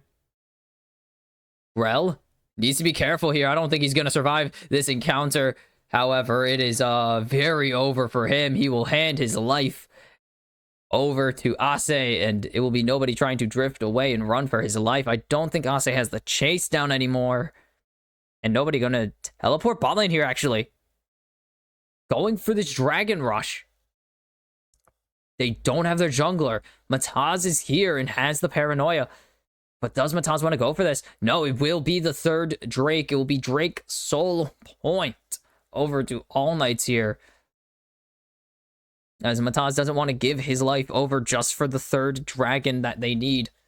Instead of letting it go and seeing what they can do across the map here, as they will get this push into mid and put a lot of hurt onto this mid tier 3. As that is 2 full items finished. No, he decides against going for the hourglass. Has stasis still available and chooses to go for the death cap rush instead. Now Terminus on this Callista, though. That is going to be really hard to deny. Like, she's going to be really strong, do a lot of pen damage. Oh, just doesn't catch out the last member. That is a skinnier teeth kind of recall there. 5 can wits and finish now. Nobody's going to be hitting a lot softer is the issue. He doesn't have a ton of penetration. Crit Bloom only gives, I believe it's 30%. So he will be tearing through about 10, like 12. There's no clean third. Not even a full third. It's not even, there's no clean 30% of 50. It's like divided by 0.3 or something. Anyways, and that's the ignoring amount. It's like 0.3 times, it's 3/10 times times 50. I'm not doing the math. Screw that. It's less than you think is the answer, I believe. It's less than you think, but more than you'd... Oh, I'm stealing the quote there. Sorry. But 50 magic resist, 50 magic resist, that's more work to get through here. And all that matters is you're reducing nobody to even less than nobody, I guess, because he is the core carry. He has picked up, so he has been the integral piece of all these fights as Rebel walking forwards. If they can land this, as Gastrix has found himself into 3, the paranoia coming out, but they're gonna send Mataz away, and now Hadan jumping on to Rebel. He's going to get the Fates call out to safety, though. in a great ulti there, but Hadon's going to catch out 5Kid, and the shuffle finds nobody, though. But 5Kid already fallen. It's on Ase to bring this back from the brink of or to bring this back into the favor of 6 Karma, but it's not going to happen. The All Knights have battled, and they will continue to battle their way back into this game as they will take a tier 3. They will take the inhibitor down in mid on the back of a great keeper's verdict. What a keeper's verdict from Grell. What a follow-up from nobody. The shuffle doesn't hit, but all that matters is he gets everybody away. 5Kid just able to back out in time, but not enough. Just everything going in their favor now. And it will be the Baron for All Knights for real this time. No steals needed, no miss smites. As Ase trying to find someone, but he will find nobody. Everyone able to run away there, and it will be a 5-man recall for the squad in purple.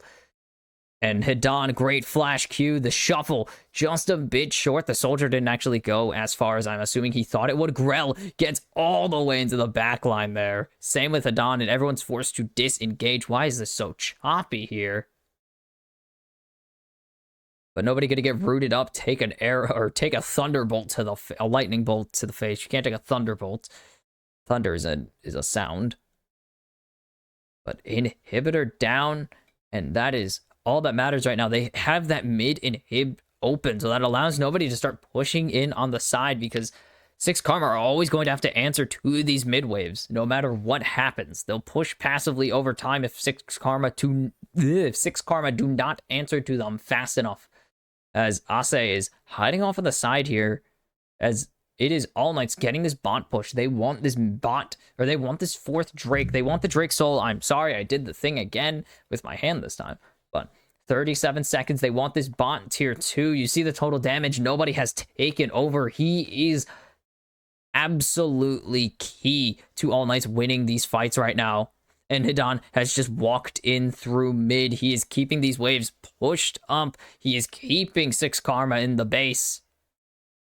And this cannon's going to be doing a lot of work as they're going to try and jump onto nobody, but nobody's going to be able to flash away. Mataz is down. Nobody is dominating. Ase sent back to his team. And this is going to be the continued siege. They don't even need to go for the Drake right now. 6 Karma have given the green light to the All Knights to push in. Gastrix will land the hook. The shuffle will send Seiya to his death. Nobody is godlike.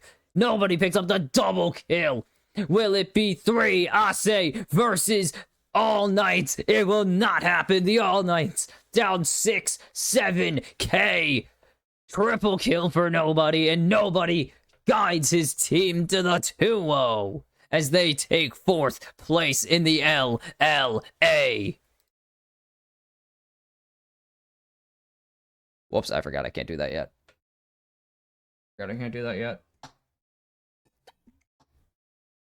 Oh my god.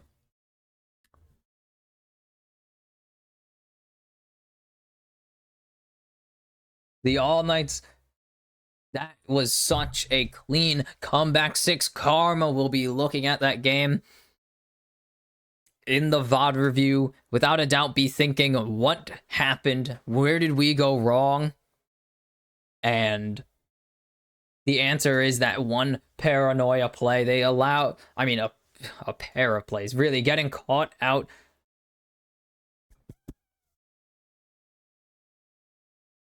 As the All Knights take the bow for their 3rd time this season. Congratulations, All Knights, for taking 3rd place, or for taking 4th place. And that's got to be heartbreaking. 6 Karma on the verge of forcing game 3. They get all they want, but All Knights able to claw it back, and that was very important for 6 Karma to win, because now Infinity have an angle to get back into this, because I don't think they're going to beat Rainbow 7 tomorrow. We'll talk about that in a moment, but Infinity face 6 Karma next week. 4 straight game days with a 6 Karma match on it. Holy cow, that is actually crazy. But it was 1 catch outs, They got picked one too many times after All Knights were getting picked all game. And then most importantly, the paranoia play goes awry. They gave just enough time for Grell to hit the Poppy ult, to Keeper's Verdict. To get the Keeper's Verdict to send Mataz out of his ulti range. And then they were able to re-engage with ease and take control of the map back from Six Karma's hands. And then it was just, they didn't take out nobody enough. He was the guy. He really was, like, all of their damage. Every single thing that All Knights did in that late game revolved around the Azir, and he was fed.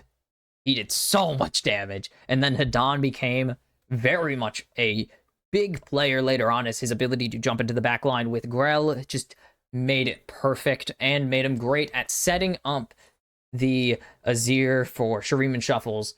And it was just All Knights battle back with superior team play to Six Karma at the end to take the 2-0, to take the last spot in the upper bracket for the time being. And that, for the time being, period. There we go. And with that, that is the end of day 14, week 5, day 2 of the LLA spring split, as we have 7 game days to go, just 2 1/3 weeks to go in the regular season, as we inch closer to playoffs every single day. Tomorrow, 6 Karma Rainbow 7 kick us off. And then to close us out, Leviathan rematch Astral Esports after they took them to a very close game 1 in their previous meeting, but failed and got the 2-0 in the end. And of course, for today, Rainbow 7 statement win. 18 minutes against Infinity in game 1, and they don't really give up much breathing room in game 2 as they 2-0 Infinity. And 6 Karma, game 2 almost had a huge lead, but the All Knights claw victory from the jaws of defeat. They escape the very bad fate that would have been being the 6th place team in the league, possibly, as they barely get the 2-0 against 6 Karma in a hard-fought series. And as always, I am your host, Box Kimchi. This has been the Kim